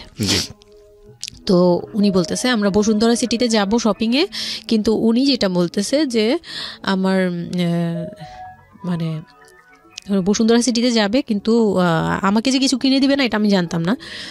তো ওনার সাথে আমি গেলাম, প্রায় 20 থেকে 25 হাজার টাকা শপিং করলো। ওগুলা হচ্ছে সব ওনার বোন জামাই, বোনের বাচ্চা কাচ্চা, মানে ফ্যামিলির জন্য আর কি, ভাই বোন। আমিও পছন্দ করে করে কিনলাম সবার জন্যই যা যা লাগে। কেনাকাটার পরে আমি তো তখন ছোট মানুষ, তখন তো আমার 13-14 বছর বয়স। তো আমি কখনো এমন হয়নি যে আমি ঈদে জামা কাপড় নিইনি বা জামা কাপড় নতুন জামা কিনিনি, এরকম কখনোই হয়নি। তো ওইটা আমার বিয়ের ফার্স্ট ঈদ। তো আমার একটা শখ ছিল কি যে অন্তত একটা কটন ড্রেস হলেও আমি পাবো, এরকম একটা ইয়ে ছিল আমার ভিতরে, যে না আমাকে কি আর না দিবে নাকি, বলছে দিবে না, হয়তো বা ভালো কিছু দিবে না, হয়তো নর্মাল কিছু হলেও আমাকে দিবে, ঈদে তো আর পুরনো জামা পরে থাকবো না। তো আমার এরকম ধারণা ছিল। ও পুরো শপিংটা শেষ করলো সারাদিনে, আমি রোজা রেখে পুরো শপিংটা করলাম খুব চয়েস করে করে। লাস্ট মোমেন্টে যে সে আমাকে নিয়ে চলে আসতেছে, যখন সে আমাকে নিয়ে রওনা দিল, মানে আমার মনটা খারাপ হয়ে গেল। আমি কিচ্ছু বলিনি, প্রথম ঈদ এটা। তো আমি কিচ্ছু বলিনি। সাচ এ ইডিয়েট, মানে নাথিং টু সে, মানে স্পিচলেস টোটালি। হ্যাঁ, পরে উনি কিচ্ছু কিনে দিল না আমাকে, তখন আমি না মনটা খারাপ হলো আমার, কারণ স্বাভাবিক এটা আমার এখনকার বয়স। উনি আমাকে করলো কি যে আসার সময় বলতেছে যে একবারে নিচে, তখন বলতেছে তোমার কি মন খারাপ? আমি বলছি যে না, আমি তো কিছু নেই নাই, ঈদের দিন কি পরবো? তো বলতেছে তোমার তো অনেক ড্রেস নিয়ে আসছো, ওগুলা থেকেই পরো, ওগুলোই তো এখনো পুরোনো হয়নি, এখন দরকার কি আছে কেনার? বলে তারপরে চুড়ি দেখলো, চুড়ি দেখে আমাকে 2 মুঠ চুড়ি কিনে দিল 200 টাকা। এই ছিল আমার ঈদের মানে ফার্স্ট অ্যান্ড লাস্ট, এইটাই ছিল আমার শপিং, আর কোনো কিচ্ছু কিনে দেয়নি সে আমাকে। তো বাসায় আসলাম, বাসায় আসার পরে তার ভাই বোনরা বলতেছে যে সবার জন্য কিনছেন, ওর জন্য কিছু নেন নাই। সে আমাকে মানে তার ফ্যামিলি থেকে আমাকে সেভ করবে কি, সে আমাকে বরঞ্চ বলতেছে যে ওরে কি কিনে দিব, ওর বাসা থেকে আমারে কি দিছে যে আমি ওকে কিনে দিব। তখন আমি বুঝলাম যে ও আচ্ছা সে কিনে দেয়নি। হ্যাঁ, তো আমি আর বাসায় কিন্তু কিছু বলিনি বা বাসায় যাইও নাই। এর মধ্যে বাসা থেকে আসলে সামর্থ্য কি ছিল আপনার ফ্যামিলিকে, মানে কিনে দেওয়া হয়েছিল কি ঈদের প্রথম জামাইকে কিছু কিনে দেওয়া বা এরকম কোনো কিছু? হ্যাঁ, এটা করেছিল চান রাতে, একবারে লাস্টের দিকে শপিংটা হয়েছে তার আগে। তো সে এটা বলে ফেললো প্রায় 20 রোজার পরে এই ঘটনা আর কি। তো একবারে চাঁদ রাতের দিন আমার ভাই আর কি একটা পাঞ্জাবি গিফট করলো তাকে, আর সে আমাকে আর কিছুই দিল না। হ্যাঁ, সে ভাবতেছে যে আমি বুঝি বাসায় জানানোর পরে তখন এটা করছে। হ্যাঁ, তখন গিয়ে আরো খেপে গেল যে আমি নাকি বাসায় জানাইছি, তাকে ছোট করলাম এই জন্য। কিন্তু আসলে মানে সত্যি কথা বলতে যে আমি কিছুই বলি নাই, আমার মুখ দিয়ে তখন কথাই আসতো না, আমি ম্যানেজ কি করব, আমার তো কিছুই মাথায় থাকতো না তখন আমি তো পুরো মেন্টালি একটা ইয়েতে ছিলাম। তো আমার এমনও মনে হয়েছিল তখন, মানে ওই মাসখানিক যে সে আমাকে ওই ফিজিক্যাল টর্চারগুলো করতো, তখন আমার এমনও মনে হয়েছিল যে আমি এক কাজ করি, বের হয়ে কোথাও চলে যাই, মানে অজানার উদ্দেশ্যে কোথাও চলে যাই। যদি আব্বুর এই অবস্থা না থাকতো হয়তো আমি করতাম এটা।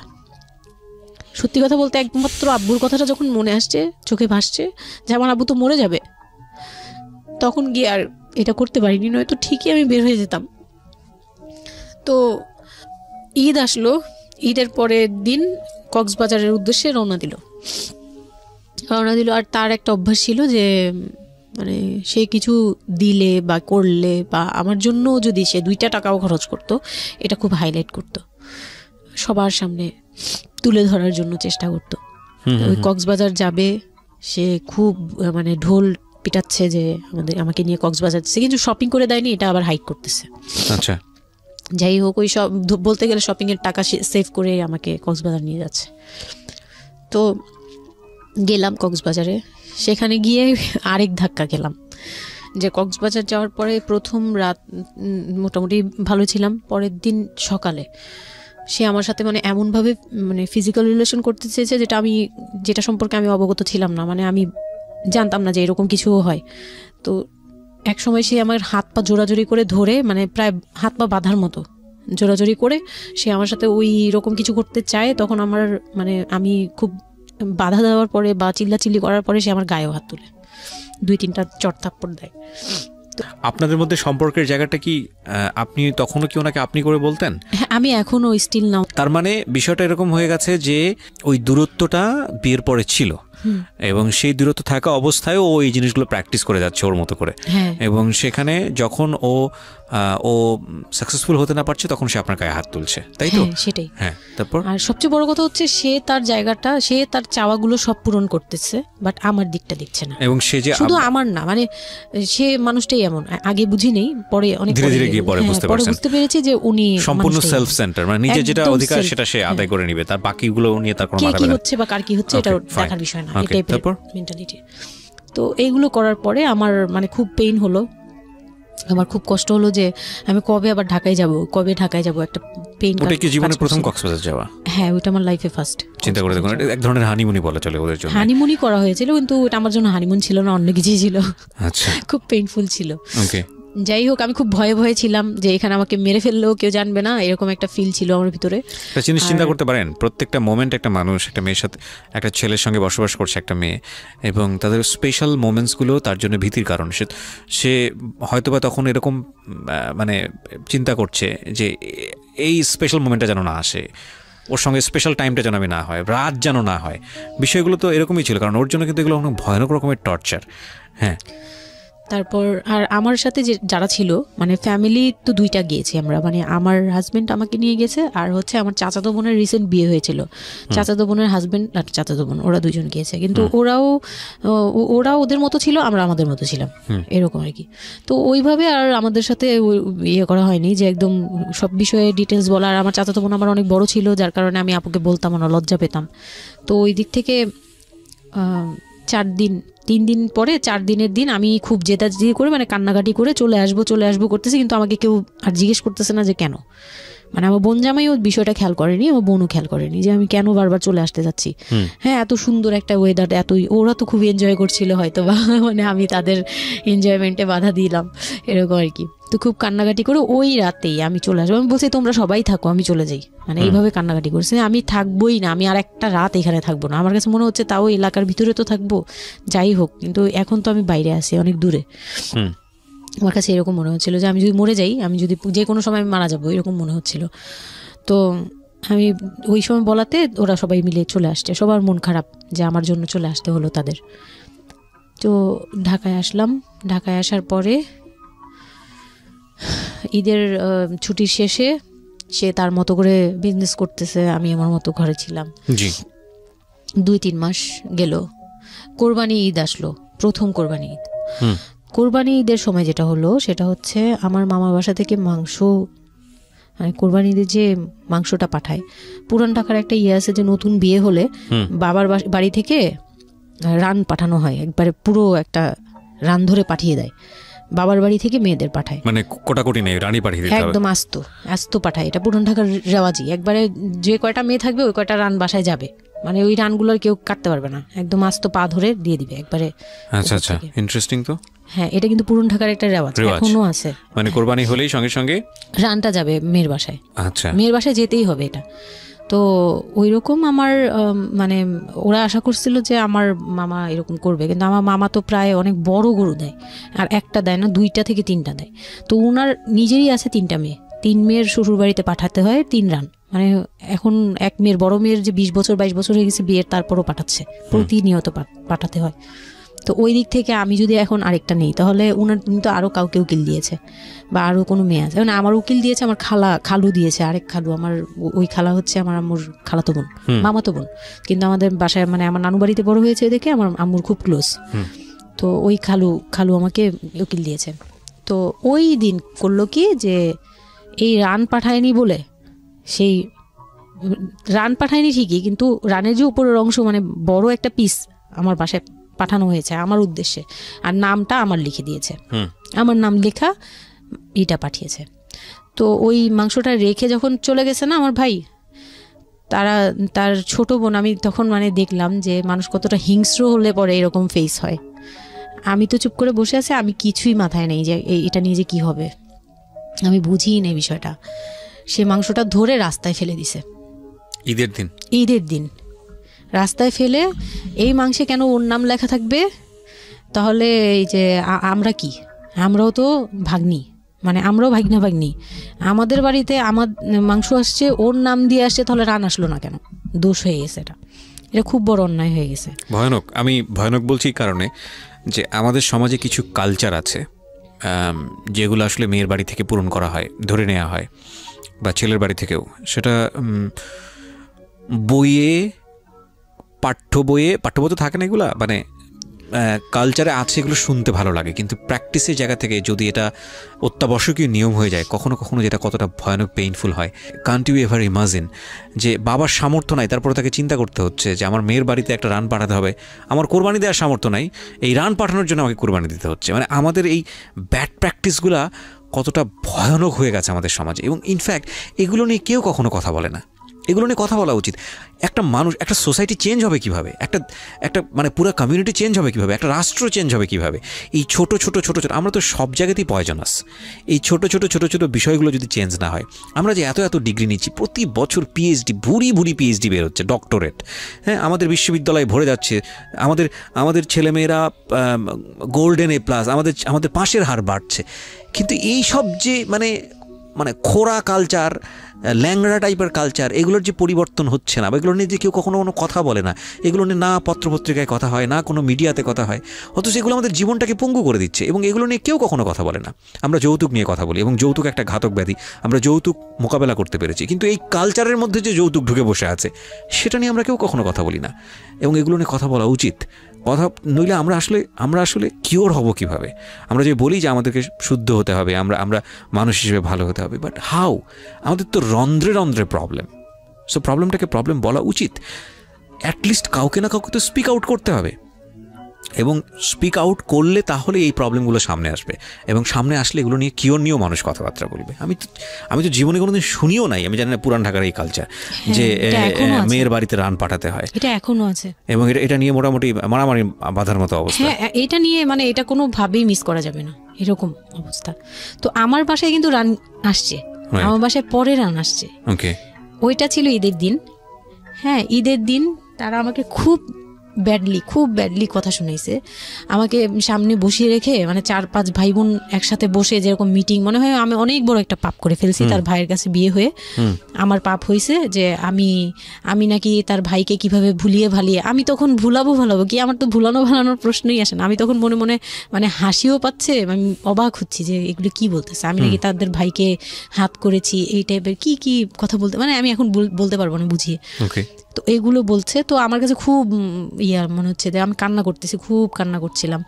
তো কান্না করার পরে আমার যে হাজবেন্ড ছিল, সে কেমন একটা লোক যে সে এটাও বললো না যে মাংসটা তুলে নিয়ে আসি। এটা তো একটা মানে বলতে গেলে কোরবানি দেওয়া হয়। আপনার শ্বশুর বেঁচে ছিল না? না, আমার শ্বশুর শাশুড়ি দুজনই মারা গিয়েছে। তার মানে ওই পরিবারের মূল হর্তাকর্তা হচ্ছে আপনার হাজবেন্ডই? হ্যাঁ। আচ্ছা। তো তখন সে ওই মাংসটা নিয়ে আসলো না, ভাই বোন ফেলে দিছে, সেও তাদের সাথে তাল মিলাচ্ছে। কিন্তু আবার আমাকে সরাসরি কিছু বলছে না, কুকুর টুকুর কামড় দেওয়ার কথা, কারণ পুরান ঢাকায় তো কুকুর টুকুরের অভাব নেই রাস্তাঘাটে, আমি যেটা দেখি। না, ওইগুলির ভিতরে নাই, ছিল না, ওইগুলিতে ছিল না, থাকলে হয়তো। আর এগুলো করলে তো আপনাদের যে কালচারটা, সেটা হচ্ছে পুরান ঢাকায় একটা জিনিস খুব ভালো লাগে, একটা ফ্যামিলির খবর একটা ফ্যামিলি জানে, যে এই ফ্যামিলির পরিবারে কি হচ্ছে, এই পরিবারে কি হচ্ছে। আশপাশে তো খুব মানে ওরা তো খুব লাগানো বাড়ি ঘর, তো সবাই শুনে, এক দেয়াল দুই বাড়ি। তার মানে এগুলো নিয়ে কত কানাঘুষা তো হচ্ছিল নিশ্চয়ই। পুরো এলাকা, আমি যে কি পরিমাণ মানে লজ্জা, মানে অনুতাপ আমাকে মানে এমন বানিয়ে ফেলছে যে আমি ওই বাড়িতে শুধু ক্লাস 9-এ পড়ুয়া একটা মেয়ে, যেখানে তার মানে রঙিন স্বপ্ন নিয়ে ডানা মেলে বাঁচার কথা, এবং ঢাকাতে বড় হয় একটা মেয়ে, ক্যান্ট ইউ এভার ইমাজিন? সেই মেয়েটার ঈদের সময় আমরা সাধারণত দেখি যে সকালে একটা ড্রেস পরবে, দুপুরে একটা পরবে, রাতে একটা পরবে, বান্ধবীদের সঙ্গে ঘুরে বেড়াবে, এবং মানে পাংখা যেটাকে বলে ওইরকম একটা এইজ। সেই সময়টাতে তার মাংস নিয়ে টানাটানি শুরু হয়েছে, এবং তার বাড়িতে মাংস আসলো কিনা সেটা নিয়ে টানাটানি শুরু হয়েছে, এবং সে মহল্লায় বেরোতে পারছে না নিজের মুখ, এবং এভরি নাইট তার উপর ফিজিক্যাল টর্চার। এবং ক্যান ইউ এভার ইমাজিন যে আমাদের সমাজের মেয়েরা, নারীরা কতটা সহ্য করে? কেউ কেউ সুবিধাভোগী অফকোর্স, কিন্তু ম্যাক্সিমাম ফেসটাই হয়তো বা এরকম। এবং এই জন্য নারী নির্যাতন বলে যে শব্দটা না, আসলে এটার যে ব্যাপ্তি, মানে এটার যে কতটা ভায়োলেটিভ হতে পারে, এটার ভেতরে না ঢুকলে আসলে বোঝা যায় না। তারপর কি হলো? তারপর ওই দিন গেল, ওই দিন ওই মাংসটা আমার ওই যে মেঝো দেবর, যে উনি আবার একটু অন্যরকম ছিল, উনি পড়ালেখা করেনি, উনি খুব রাফলি কথা বলতো, উনি জুতার ব্যবসা করতো। তো এমনিতে মেন্টালিটির দিক থেকে বলতে গেলে অনেকে থাকে না যে পড়ালেখা না করেও শিক্ষিত, অনেকে এরকম থাকে, কিন্তু মানে সে পুরোপুরি মানে শুদ্ধ ভাষায় কথা বলতে পারে না যে একটা লোক, খুব ঢাকাইয়া ভাষায় পুরোপুরি গালাগালি, বলতে গেলে প্রত্যেকটা কথার আগে পিছনে একটা করে গালি থাকে এরকম। কিন্তু তারপরেও না তার মেন্টালিটি আমার ভালো লাগতো। ইভেন নাও আমি এখনো চিন্তা করি যে আমার ওই ভাইয়া অনেক ভালো, ওই দিক থেকে। তো উনি আসছে, উনি এসে এরকম দেখে বাসায় মাংসটা নিয়ে এসে রেখে তারপর খুব গালাগালি করে খুব বাজেভাবে ভাই বোনদের বলল যে তোরা আসলে মানুষই না, তোরা মানুষ হইলে এই ধরনের এই সিচুয়েশনটা ক্রিয়েট করতি না। মানে উনি ওনার মতো করে বলছে গালাগালি করে যে এইরকম মানুষ করে, তোরা কি ছোট লোক, জীবনে কি কখনো এগুলি দেখোস নাই, বা এগুলো কি কখনো খাস নাই, বা এখনো কি পাস না? এরকম করার কি আছে? ওর বাসা থেকে আসলে খাবি? এরকম মানে এইভাবে খুব বাজে বাজে 2-4টা কথা বলছে। তারপর তারা গিয়ে ঠান্ডা হয়েছে, আর আমার বলতেছে তুমি এখানে বসে বসে ওদের দৃশ্য দেখতেছো কেন, তুমি উপরে যাও। তখন তার বউর আবার একটু জেলাস হলো যে আমার প্রতি তার কেন এত টান। মানে ওই দিক থেকে আবার মানে ওইটা ওইভাবে দেখলো না যে ভাই হিসেবে বোনকে সেভ করলো, এরকম না। আমি কিন্তু এইভাবে নিয়েছি যে মনে হচ্ছিল যে আমার বড় ভাই, এটা ওদের ভাই না, আমারই বড় ভাই, আমাকে সেভ করলো। আমার কাছে এত ভালো লাগছে, আমি কিছু হলেই বলতাম ভাইয়ারে, যে বলতাম ভাইয়া দেখেন না আমার সাথে এটা বলতেছে, সাথে সাথে নেমে এই কে ওরে গালাগালি করছে, উনি তো গালাগালি শুরু করে দেয়। আর উনারে সবাই ভয় পেত, মানে আমার হাজবেন্ড ভাই বোনের সাথে তাল মিলাতো, আর উনি ছিল একটু ডিফারেন্ট। তো কিছু হলেই উনি বাসায় আসার অপেক্ষায় থাকতাম, উনি আসলে উনারে বলবো। একদম সিঁড়ি দিয়ে ওঠার সময় নামার সময় ভাইয়া আজকে আমার না এটা বলছে, এই সাথে সাথে ভালো হলি, মানে উনি মোটামুটি আমাকে সেফ রাখতো। আর ছোট যে দেবরটা ছিল ও হচ্ছে একদম কোনো কথাই বলে না, চুপচাপ, ইয়েস নো কিছুই বলে না, চুপচাপ। সে আবার ছিল স্কুল টিচার, মানে ওই পুরো ফ্যামিলিতে ওই এডুকেটেড ছিল, মাস্টার্স কমপ্লিট করা আর কি। ও একটা খুব ভালো সাইড বেছে নিয়েছে যে কথা বলে এখানে লাভ হবে না। হ্যাঁ, সে একদম চুপ, নিরপেক্ষ। কারণ তাদের সাথে বলতে গেলে ভাই বোনের সাথে দ্বন্দ্ব হবে, তা আরেকটা দিল একদম, মানে আরেক ধোলাই দিল সবাইকে, ছোট লোক। এখন বল যে ও বাসায় ফোন করে বলছে বা বাসায় গেছে, ও তো কালকে থেকে বাসায় যায়নি, ওর হাত তো ফোনও নাই, ফোন নিলে তোদের কাছ থেকে তো নিতে হবে, তখন আমার হাতে ফোন নেই, তো ও তো বাসায়ও যায়নি। এখন বল যে এটা ও বলছে তারপর ও পাঠাইছে, তোরা এত ছোট লোক কেন, মানে ভাই বোনরাই বলতেছে। তো ওরা তো আর কিছু, এটা পাঠানো তো এটা উচিতই, এটা ওদের উচিত, এই সেই, এটা না, মানে সে তারা তারপরও ছোট হচ্ছে না, তারা মনে করতেছে এটাই করা উচিত ছিল, এটা না করলে আরেকটা কথা শুনাইতাম, এরকম বলতেছে উল্টা। তো এইগুলো করার পরে আমিও আর এগুলা মাথা থেকে ফেলে দিলাম, ভাইয়াও বলে টলে চলে গেল। আর আমার হাজবেন্ড যে ছিল সেও খুব খুশি, সে মানে আমার বাসা থেকে পাঠাইছে এই সেই। তো বিয়ের 4 মাস পরে মেন পার্ট যেটা, যে আমি কনসেপ্ট করি, তখন আমি বুঝতে পারি না কনসেপ্ট করার 13-14 বছর বয়সে। হ্যাঁ, তখন আমি স্কুল যাতায়াত করতাম, রেগুলার না, আচ্ছা, মাঝে মাঝে রেগুলার, মানে মাঝে মাঝে বলতে আমি চাচ্ছিলাম কি পড়াটা রানিং থাকুক, এক্সামগুলো দিব আর বাসায় থাকবো। আর বাসা থেকে যখন স্কুল ড্রেস পরে বেরোতাম আমাকে সবাই মিলে কি যে বলতো, মানে বলার মতো না, এগুলো অকথ্য ভাষা বলতে গেলে, যে মানে নোংরা নোংরা কথা বলতো। তো যাই হোক, ওগুলো আমি কানেও নিতাম না। আমি বলতাম না আমি স্কুলে যাব। আর যেহেতু বিয়ের সময় বলছে যে ওরে পড়াশোনা করতে দিব, আমার হাজব্যান্ড এগুলো বলছে, ও না ও স্কুলে যাবে আসবে সবই করবে। পরে গিয়ে বলে কি তুমি বাড়ির বড় বউ, তুমি যদি স্কুল ড্রেস পরে স্কুলে যাও কেমন দেখা যায়? আমি তো বোরকা পরতাম। তো বলে না স্কুলে গিয়ে তো তোমার বোরকাটা খুলতে হয়, অ্যাসেম্বলিতে দাঁড়াও, ওই যে পিটি করো তোমরা, এগুলো তো আশপাশ থেকে দেখা যায়, এলাকার ভিতরে স্কুল। আমার আমার অসম্মান, এটা তার অসম্মান। উনি পড়াশোনা করেছেন আপনার হাজবেন্ড? না, উনি ক্লাস 5 পর্যন্ত পড়ে আর পড়াশোনা করেন। রাইট, ওনার জন্য অসম্মানই হবে এটা। আমি ক্লাস 5 পড়ুয়া যারা আছেন বাংলাদেশ, তাদের সবার প্রতি রেসপেক্ট রেখে বলছি। ক্লাস 5 না, এনার ডিগ্রি পাস করা এরকম অনার্স মাস্টার্স পড়ুয়া এরকম অনেক ছেলে মেয়ে আছেন যারা এই ধরনের মানে আজগুবি ল্যাংরা টাইপ যুক্তি দিয়ে জীবনটাকে চালান। তাদের জন্য এটা আসলে অযুক্তি, কি হবে, কিছু করার নাই। হ্যাঁ, তো আমি তখন চিন্তা করছি যে আমি স্কুলে যাব, তো মাঝে মাঝে করতাম কি একটু করেই মানে ম্যানেজ করে যাওয়ার চেষ্টা করতাম, রিকোয়েস্ট। বিষয়টা যদি এরকম হতে ধরেন, আমি জানি না, প্রথমত যেটা ঠিকই হয়নি, মানে কোনো কিছুই ঠিক হয়নি, শুনছি আর মেজাজ খারাপ হচ্ছে আসলে।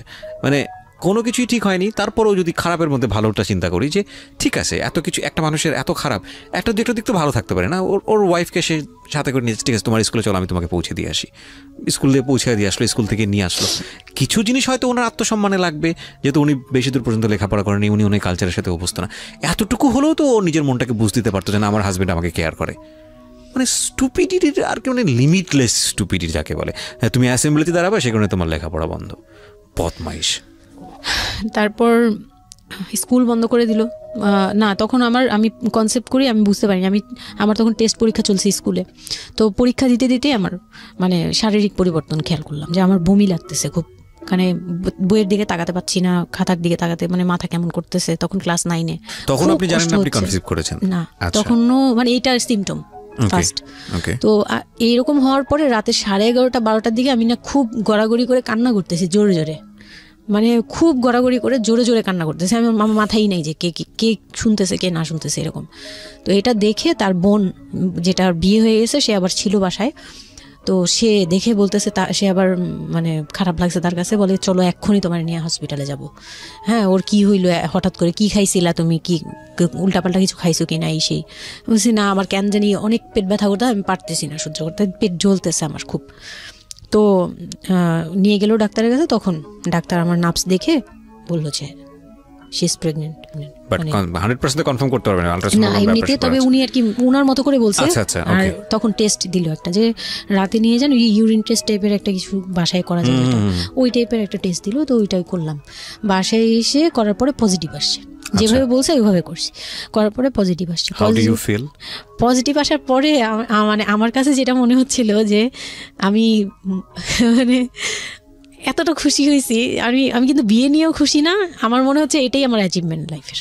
আচ্ছা, এতটা খুশি হয়েছে আমি বলতে পারবো না কেন। এটা আসলে ন্যাচারালি আল্লাহ হয়তো প্রত্যেকটা মেয়ের মধ্যে এই বিষয়টা দিয়ে দেন, যে নইলে আসলে মা কেন, মানে মা তো মাই, এটা আসলে আল্লাহ গিফটেড। অফকোর্স দেখেন, এরকম একটা ডিফিকাল্ট সিচুয়েশনের মধ্যে, যেখানে 13 বছর বয়সে ওর আসলে এই জিনিসটা ফিল করার কথা না, সেখানে ও ফিল করতেছে, এটা কিন্তু লজিকলেস ফিল, এবং এই ফিলটা সম্পূর্ণই ন্যাচারাল। ওকে, আমার কাছে তখন মনে হচ্ছিল কি যে আমার পেটে একটা জীবন্ত কিছু আছে, এক্স্যাক্টলি, মানে এইরকম ফিল হচ্ছে। আর আমি এটাকে মানে একটা কিউরিওসিটিও, যে দেখি তো কি হয়, কতদিন পরে কি হবে, মানে এটা আস্তে আস্তে বড় হবে, এটা কি করবে পেটে, এটা কিভাবে আসবে, মানে দুনিয়াতে কিভাবে আসবে, এটা এইগুলোও জানি না আমি, যে মানে এটা বড় হলে পরে এটা যে কিভাবে দুনিয়াতে আসবে। You feel like it's a game, কোন একটা খেলা, খুব মজার একটা খেলা, যে আমি একটা কিছু পাইছি, এটা নিয়ে থাকা যাবে এখন, এরকম মনে হচ্ছিল তখন। খুব মানে খুব কেন জানি খুব আনন্দ, মানে মা হওয়ার ফিল না, কিন্তু এটা মা হওয়ার ফিল না, কিন্তু কিউরিওসিটির জায়গা থেকে কিছু একটা আছে আমার সাথে, আমি এটা নিয়েই থাকবো এখন, মানে আমি একটা কিছু পাইছি এখন, আর আমি একা না, এরকম মনে হচ্ছে। তা আমি না দৌড়ে দৌড়ে বের হয়ে বললাম কি, ওই যে বোনটা আমাকে রাতে নিয়ে গেছিলো ডাক্তারের কাছে, সে তো ছিল রাতে। তো আমি বের হয়ে বলতেছি কি, আপা আমার না এইরকম 2টা আসছে, মানে এই পজিটিভ স্টেপগুলো আসে যেগুলো বলছি। পরে সে না সাথে সাথে বলে কি, এখন তো আমাদের কদর কমে যাবে আরো। প্রথম ডায়লগ ছিল এটা, মানে মনটা খারাপ করে সে বড় নিঃশ্বাস ফেলে বললো, হ্যাঁ এখন তো আমাদের কদর কমে যাবে, আর তো এখন তো আর কম কম আশা লাগবে। তার সাথে ছোট বোনটা বলতেছে, তুমি না সময় কমে বুঝে কথা বলো না, এইগুলো তো বুঝতে হবে, মানে তাদের মতো করে তারা বলতেছে, যে পুরান ঢাকার মানুষ যেভাবে বলে ওইভাবে বলতেছে, যে এইগুলো তো বুঝতে হবে যে এগুলো প্ল্যান করা। মানে আমি ইচ্ছা করে কনসেপ্ট করছি এরকম কিছু বুঝাইছে, কিন্তু আমি তখনও না এই জিনিসটা মানে ঘোলা আমি বুঝি নাই যে ওরা কি বলতেছে দুইজনে। তা আমি বলি যা মজা তাই বলুক, আমি আমার মতো থাকি। তা আমি দৌড় দিয়ে গিয়ে আমার হাজবেন্ডকে না বললাম, এই উঠেন না। আমি তখনও পর্যন্ত কিন্তু তাকে খুশি হয়ে গেছে বলিনি, ফার্স্ট তাকে খুশি মনে কিছু বলতেছি। বিয়ের 4 মাসে আমি তাকে কখনো ডাকও দিইনি, তাকে কিছু বলিও নাই, বা আমি ওনাকে কোনো রিকোয়েস্টও করি নাই, কোনো আহ্লাদও করি নাই। ফার্স্ট মানে মনে হলো যে আহ্লাদ করে বলি যে জানেন আমি এরকম আসছে আমার। তো আমি কাকে বলবো, ওদের করে খুশি করতে পারিনি, যাই রে দেখি খুশি করতে পারি কিনা। যে তাকে ধাক্কা দিছি, সে ঘুম থেকে বিরক্ত হয়ে উঠলো, এই ধাক্কা কি করো কেন, কি হয়েছে? আমি তো মনটা ভেঙে কি যে আমি তো এরকম আমার পজিটিভ আসছে, দেখালাম যে এই যে এটা হলে না পজিটিভ হয়, রাতে পেট ব্যথা বলছিলাম না, তো ওইটার ইয়েতে এটা আসছে। তারপরে না চুপ হয়ে তাকায় আছে, বলে কি এইগুলা কি মানে বুঝলাম না। বলে কি এইটা তো ঠিক না। কি ঠিক না? তারপর বলতেছে যে এই এখন তো এগুলোর দরকার নেই, আমাদের এখন তো এগুলোর কোনো দরকার নাই। তো আমি বলি আপনি আমার স্কুল যেতে দিবেন না। আমি এবার তখন মুখ খুললাম, আপনি স্কুল যেতে দেন না, তারপরে আর আমি তো এই জিনিস মানে এটা কিভাবে কি হয়েছে আমি তো জানি না। আমি ভাবছি যে আপনি হয়তো বা কিছু করছেন, আমি জানি না। আমি তাকে এইভাবেই বললাম খুলে যে আমি তো আসলে জানি না, যে আমি ভাবছি আপনি চাচ্ছিলেন এই জন্য হয়তো বা এরকম কিছু হয়েছে। আর মানে প্রোটেকশন নেওয়াটা বা সব কিছু তার উপর ডিপেন্ড করে। তারপর হচ্ছে এটা বলার পরে না মানে আমি আর কিছু বলার মতো ইয়েতে ছিলাম না, আমি চুপচাপ, যে ওরা কি করবে না করবে আমি কিছু জানি না। তো আমার হাজবেন্ড যেটা করলো, যে সে চাচ্ছিল না যে আমি মানে সে চাচ্ছিল না বেবিটা, মূল কথা হচ্ছে সে চাচ্ছে এটাকে অ্যাবর্ট করে ফেলতে, মানে কিন্তু কিছু বলতেও পারছে না। আমি এবার বাসায়ও বলছি, বাসায় সবাইও খুব চিন্তিত আমার এইটুক বয়সে আমি কিভাবে কি করব। আর এদিক দিয়ে আমি এবার কিছুই বলছি না, আমি আমার মতো করে চলছি, নর্মাল লাইফ কাটাচ্ছি। আমার কোনো শারীরিক পরিবর্তন তেমন আসে নাই, সত্যি কথা বলতে। শুধু একটু মানে কিছু খাবার আছে একটু বাজে লাগতো, এই ছাড়া আমার সবই নর্মাল। আমি নর্মাল ওয়েতেই আমি ওই ওষুধ খাচ্ছি রেগুলার, আর হাঁটা চলা করতেছি, লাফালাফি সিঁড়ি বাওয়া কোনো কিছুতেই আমার ইয়ে নেই। আছে ডাক্তার থেকেও কোনো ধরনের কোনো কন্ডিশন দেয়নি? না, ডাক্তার দিয়েছে, ডাক্তার ওই যে 2-1টা ওষুধ দিয়েছে। প্রথম কথা হচ্ছে ডাক্তার থেকে যে বাক্যটা আসলে ছিল যে এই 13 বছরের মেয়ের সাথে এটা কিভাবে হলো? ও ডাক্তার, হ্যাঁ। তখন যখন ফার্স্টে ওই দেখলো, তো উনি বললো যে এটা তো আসলে নষ্ট করাটা ওর জন্য রিস্ক।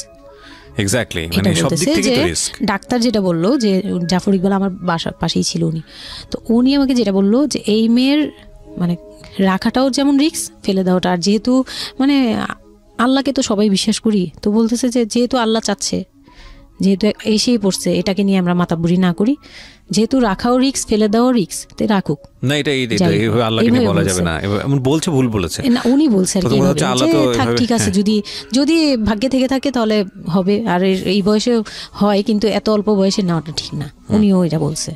তো ওইভাবে ইয়ে করার পরে তো আমি তো রাখছি ঠিকই, কিন্তু আমি তো মানে ওই সময়টা তো ভালোই গেছে। বাচ্চাটা হওয়ার পরে তো আমি বুঝতে পারছি যে আসলে জিনিসটা যে আমার পুরো কত বড় একটা ইয়ে ছিল। এখন আপনার হাজবেন্ড হ্যাপি না, সে চিন্তিত বিষয়টা নিয়ে। তারপর কি হলো? তারপরে থেকে আমার মধ্যে একটা বিরাট গ্যাপ তৈরি হলো। সে আমার সাথে মানে টোটালি মিশে না।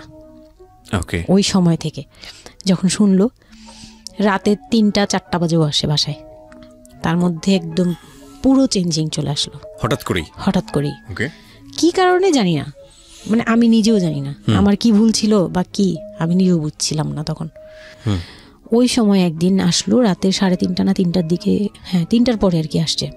আসার পরে আমি ওই দিন খুব খেপলাম যে প্রত্যেক রাতে আমি একটা অসুস্থ মানুষ, আমি রাত জেগে আপনার জন্য ভাত নিয়ে বসে থাকি, আপনি প্রত্যেক রাতে এরকম লেট করে আসেন, আমাকে গেট খুলে দিতে হয়, আমি ঘুম থেকে উঠেও গেট খুললে আমার খুব কষ্ট হয়, সিঁড়িটা বেয়ে নেমে আমার গেটটা খুলতে হয়, আমার ভয়ও লাগে, আমি কখনো বাসায় একা থাকিনি।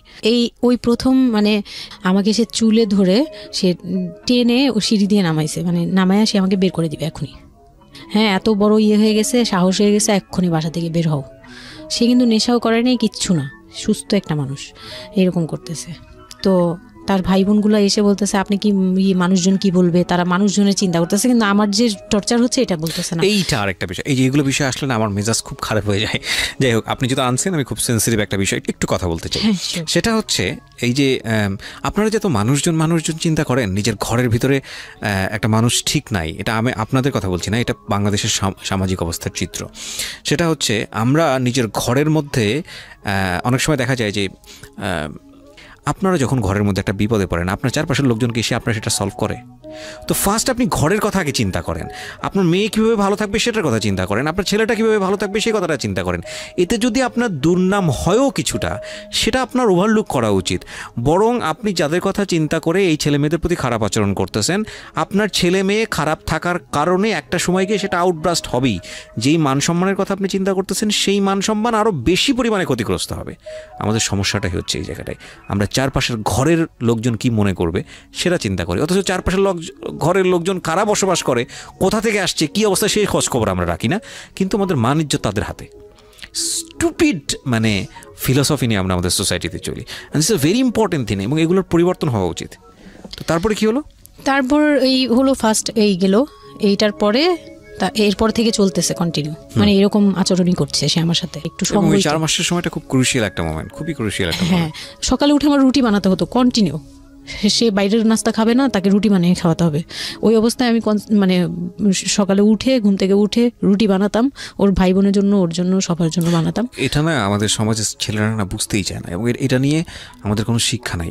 আসলে আমি মানে দেখলাম যে এতটা বড় কিভাবে আমি আমার নিজেকে জড়িয়ে ওই কথাটা বলছি, কারণ আমি তো নিজেও বাবা হয়েছি, আমি নিজে থেকেও বুঝি জিনিসটা। মানে এই যে পরিবর্তনটা সমাজ, মানে পরিবারে যখন নতুন একজন সদস্য আসে, সবচেয়ে বড় প্রেশারটা ফিল করে হচ্ছে মা, কারণ তার লাইফ রিস্ক হয়ে যায়। কিন্তু এখানে বাবার যে দায়িত্বটা, খুব মজার বিষয় হচ্ছে, আমি আমার নিজের এক্সপিরিয়েন্সের জায়গা থেকেই বলতেছি, যে বাবার দায়িত্বের জায়গাটা বোঝা শুরু হয় সন্তান দুনিয়াতে আসার পর থেকে, এবং তাও ইমিডিয়েটলি আসে না। সন্তান একটু করে বড় হচ্ছে, অ্যাটাচমেন্টটা হচ্ছে, যখন নড়াচড়া সামনে দিয়ে নড়াচড়া করতেছে, একটু একটু মিস হচ্ছে, দূরে থাকতেছে, তারপরে কি মানে সন্তান যখন মোটামুটি প্রাপ্তবয়স্ক, 1 বছর 2 বছর বয়স, ওই সময় বাবা ফিলটা আসে, তুলে দেয়, তখন তখন হচ্ছে বাবা ফিলটা পায়। তার আগ পর্যন্ত বাবা বুঝতেই পারে না, তো মনে আসলে কি বাচ্চাটা আমার কোত্থেকে আসলো, এই সত্যটা ফিলটা এরকম থাকে। এটা খুব ন্যাচারাল একটা ফিল, কিন্তু এই ন্যাচারাল ফিলটার সুযোগ নিয়ে অনেক সময় আমরা একটা অবুঝের মতো আচরণ করে ফেলি, ভয়ানক বাজে আচরণ করে ফেলি। একটা ইয়ে থাকে, মাত্রা থাকে, যেমন আপনি কতটুকু মানে কতটুকু কেয়ারফুল ছিলেন, কতটুকু ইয়ে ছিলেন, এটার কিন্তু একটা লেভেল আছে, পার্সেন্টেজ আছে, এবং এটা নিয়ে শেখানো উচিত আমাদের মানে এডুকেশন সিস্টেমের মধ্যে তো নাই। এবং আমরা জানি না ম্যারেজ কাউন্সিলিং বলে অনেক একটা বিষয় আছে, এগুলো তো আমাদের প্র্যাকটিসে নাই, কোনোভাবেই নাই। এগুলো তো আমাদের কাছে মনে হয় যে বিলাসিতা, এবং আমাদের রাইট। এবং বাবা যিনি, একটা হচ্ছে যে মা হওয়ার একটা প্রিপারেশন দরকার আছে, মেন্টাল প্রিপারেশন, একটা বাবা হওয়ার জন্য একটা মেন্টাল প্রিপারেশন দরকার আছে। আমাদের সমাজে এটা টোটালি মিসিং। আমরা এই নারী দিদিদের কাছ থেকে যে গাইডটা পেয়ে আসছি, এবং সেটা না বুঝে না শুনে প্র্যাকটিস করেছি।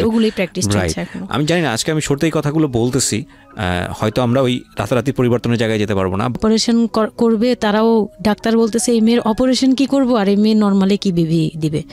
আমি বলতেছে এটা তো গ্রামগঞ্জ না, আপনারা কি করছেন। আমি তখন আরো শুকনা ছিলাম, তো আর এমনিতেও বয়সও কম ছিল, আবার শুকনাও ছিলাম, দেখতে আরো পিচ্ছি লাগতো। বলতো যে অনেক দুর্বল, তো ও তো মানে ঠিক মতো টেক কেয়ারও করেন নাই বাসায়। হ্যাঁ, বলতেছে একদম আমার এই হাতের মানে এইগুলো ব্রিনগুলো বুঝে যেত, এইগুলো বোঝা যেত, একদম হাড় গোড় বোঝা যেত। যখন অপারেশন করে, অপারেশনের 12 ঘন্টা পর আমার সেন্স আসে, প্রায় 12 ঘন্টা। মানে আপনার বেবি হয়েছে আপনি জানি না? পরে আমি যখন ঘুম থেকে, মানে সিজারিয়ান বেবি, পরের দিন শুধু রাতে একটু টের পাই যে আমি আমার পাশে কেউ মানে ব্রেস্ট ফিড করছে, এটা ফিল পাইছি। শুধু মুখের দিকে তাকাতে পারিনি, চোখ খুলতে পারিনি, কিন্তু কেউ একজন আমার পাশে শোয়া, মানে আমার হাতের উপরে একটা বাচ্চা শোয়া, এইরূপ ফিল পেয়েছি। আর এরপরে যে চোখ বন্ধ করেছি, একবারে সকালে প্রায় 11টা-12টার দিকে আমার ঘুম ভাঙছে। তখন তাকানোর পরে একটু পুরোপুরি ইয়েতে, তো আমাকে উঠিয়ে নিয়ে আমাকে ইয়েতে ক্যাবিনে দেওয়া হলো। ক্যাবিনে দেওয়ার পরে আমি বাচ্চাকে দেখি, বারবার চিন্তা করি যে এটা আমার মেয়ে, কোত্থেকে আসলো, কিভাবে আসলো, আমি নিজেকে দেখি। তখন না আমার মাথায় এটাও ছিল না যে এটার বাবাকে, এটার ফুপুকে, এটার চাচা, কিন্তু হোয়াট এভার আমার বাচ্চা এটা, মানে আমি এখনো স্টিল না, আমার বাচ্চা এখন ক্লাস 8-এ পড়ে, এখনো আমি তাকে বাচ্চা। হ্যাঁ, তো ও আর আমি একসাথে হাঁটলে মনে হয় কি মানে ফ্রেন্ড আমরা, এরকম। পর হচ্ছে ওই বাচ্চাটা হওয়ার পরে সে খেলে, আমার খুব ভালো লাগে, তাকে নিয়ে আমার সময় ভালো কাটে। আমার আর মানে ওর বাবার কথা মাথায় নেই যে এই লোক শুধু মানে এনে দিবে ঘরে, আমি রান্না করব, খাবো, ব্যাস ওই পর্যন্তই শেষ। এর বাইরে আমার আমার দরকার আর নেই। এর দরকার নেই, কাউরই দরকার নেই। আমার বাচ্চা নিয়ে আমি পুতুলের মতো খেলি সারাদিন। ওর বাবা অনেক সময় দেখা গেত ওর বাবা তো রাতে 2টা-3টায় আসতো, আসার পরে যে খাওয়া দাওয়া করে ঘুমাবে। তো আমি তো, আমার তো ওই রুম ছাড়া কোনো ওয়ে ছিল না, ওই রুমে আমি হাঁটাহাঁটি করতাম, বাচ্চা কান্না করতো। একদিন এমনও হয়েছে সে আমাকে ঘর থেকে বের করে দিচ্ছে, আমি নাকি ইচ্ছা করে বাচ্চাকে কাঁদাই আর তাকে ঘুমাতে দেই না। ওহো, হ্যাঁ, সে আমাকে বাসা রুম থেকে বের করে দিচ্ছে। Very bad. তো রাতে, এই এত রাতে বাসা থেকে যখন রুম থেকে বের করে দিচ্ছে, আমি সিঁড়িতে সারা রাত, মানে ওদের তো আর বারান্দাও নেই, হাঁটার জায়গা বাচ্চা নেই। কোথায় ছিল? বাচ্চা আমার কোলে, বাচ্চা কোলে নিয়ে সারা রাত সিঁড়িতে? বাচ্চা তাওয়াল দিয়ে পেঁচানো আমার কোলে, সে কান্না করতেছে, আমি সিঁড়িতে বসে আছি। আর আমি যখন সিঁড়িতে বসছি, আমি জানি না কি কারণে বাচ্চার কান্না অটো থেমে গেছে। রুম থেকে বের হয়েছি না, তো ওর বাবা যে ধমক টমক দিছে, আমি জানি না কি কারণে, হয়তো বা রাতও অনেক হয়ে গেছিল, অনেক কান্নাকাটির পরে হয়তো ও ক্লান্ত হয়ে গেছিল, ও মোটামুটি চুপ হয়ে গেছে সিঁড়িতে, নয়তো পুরো এলাকা জানার কথা এইরকম। রাইট, বাচ্চার কান্না তো অনেক দূর থেকে শোনা তো যায়। আমি সিঁড়িতে বসে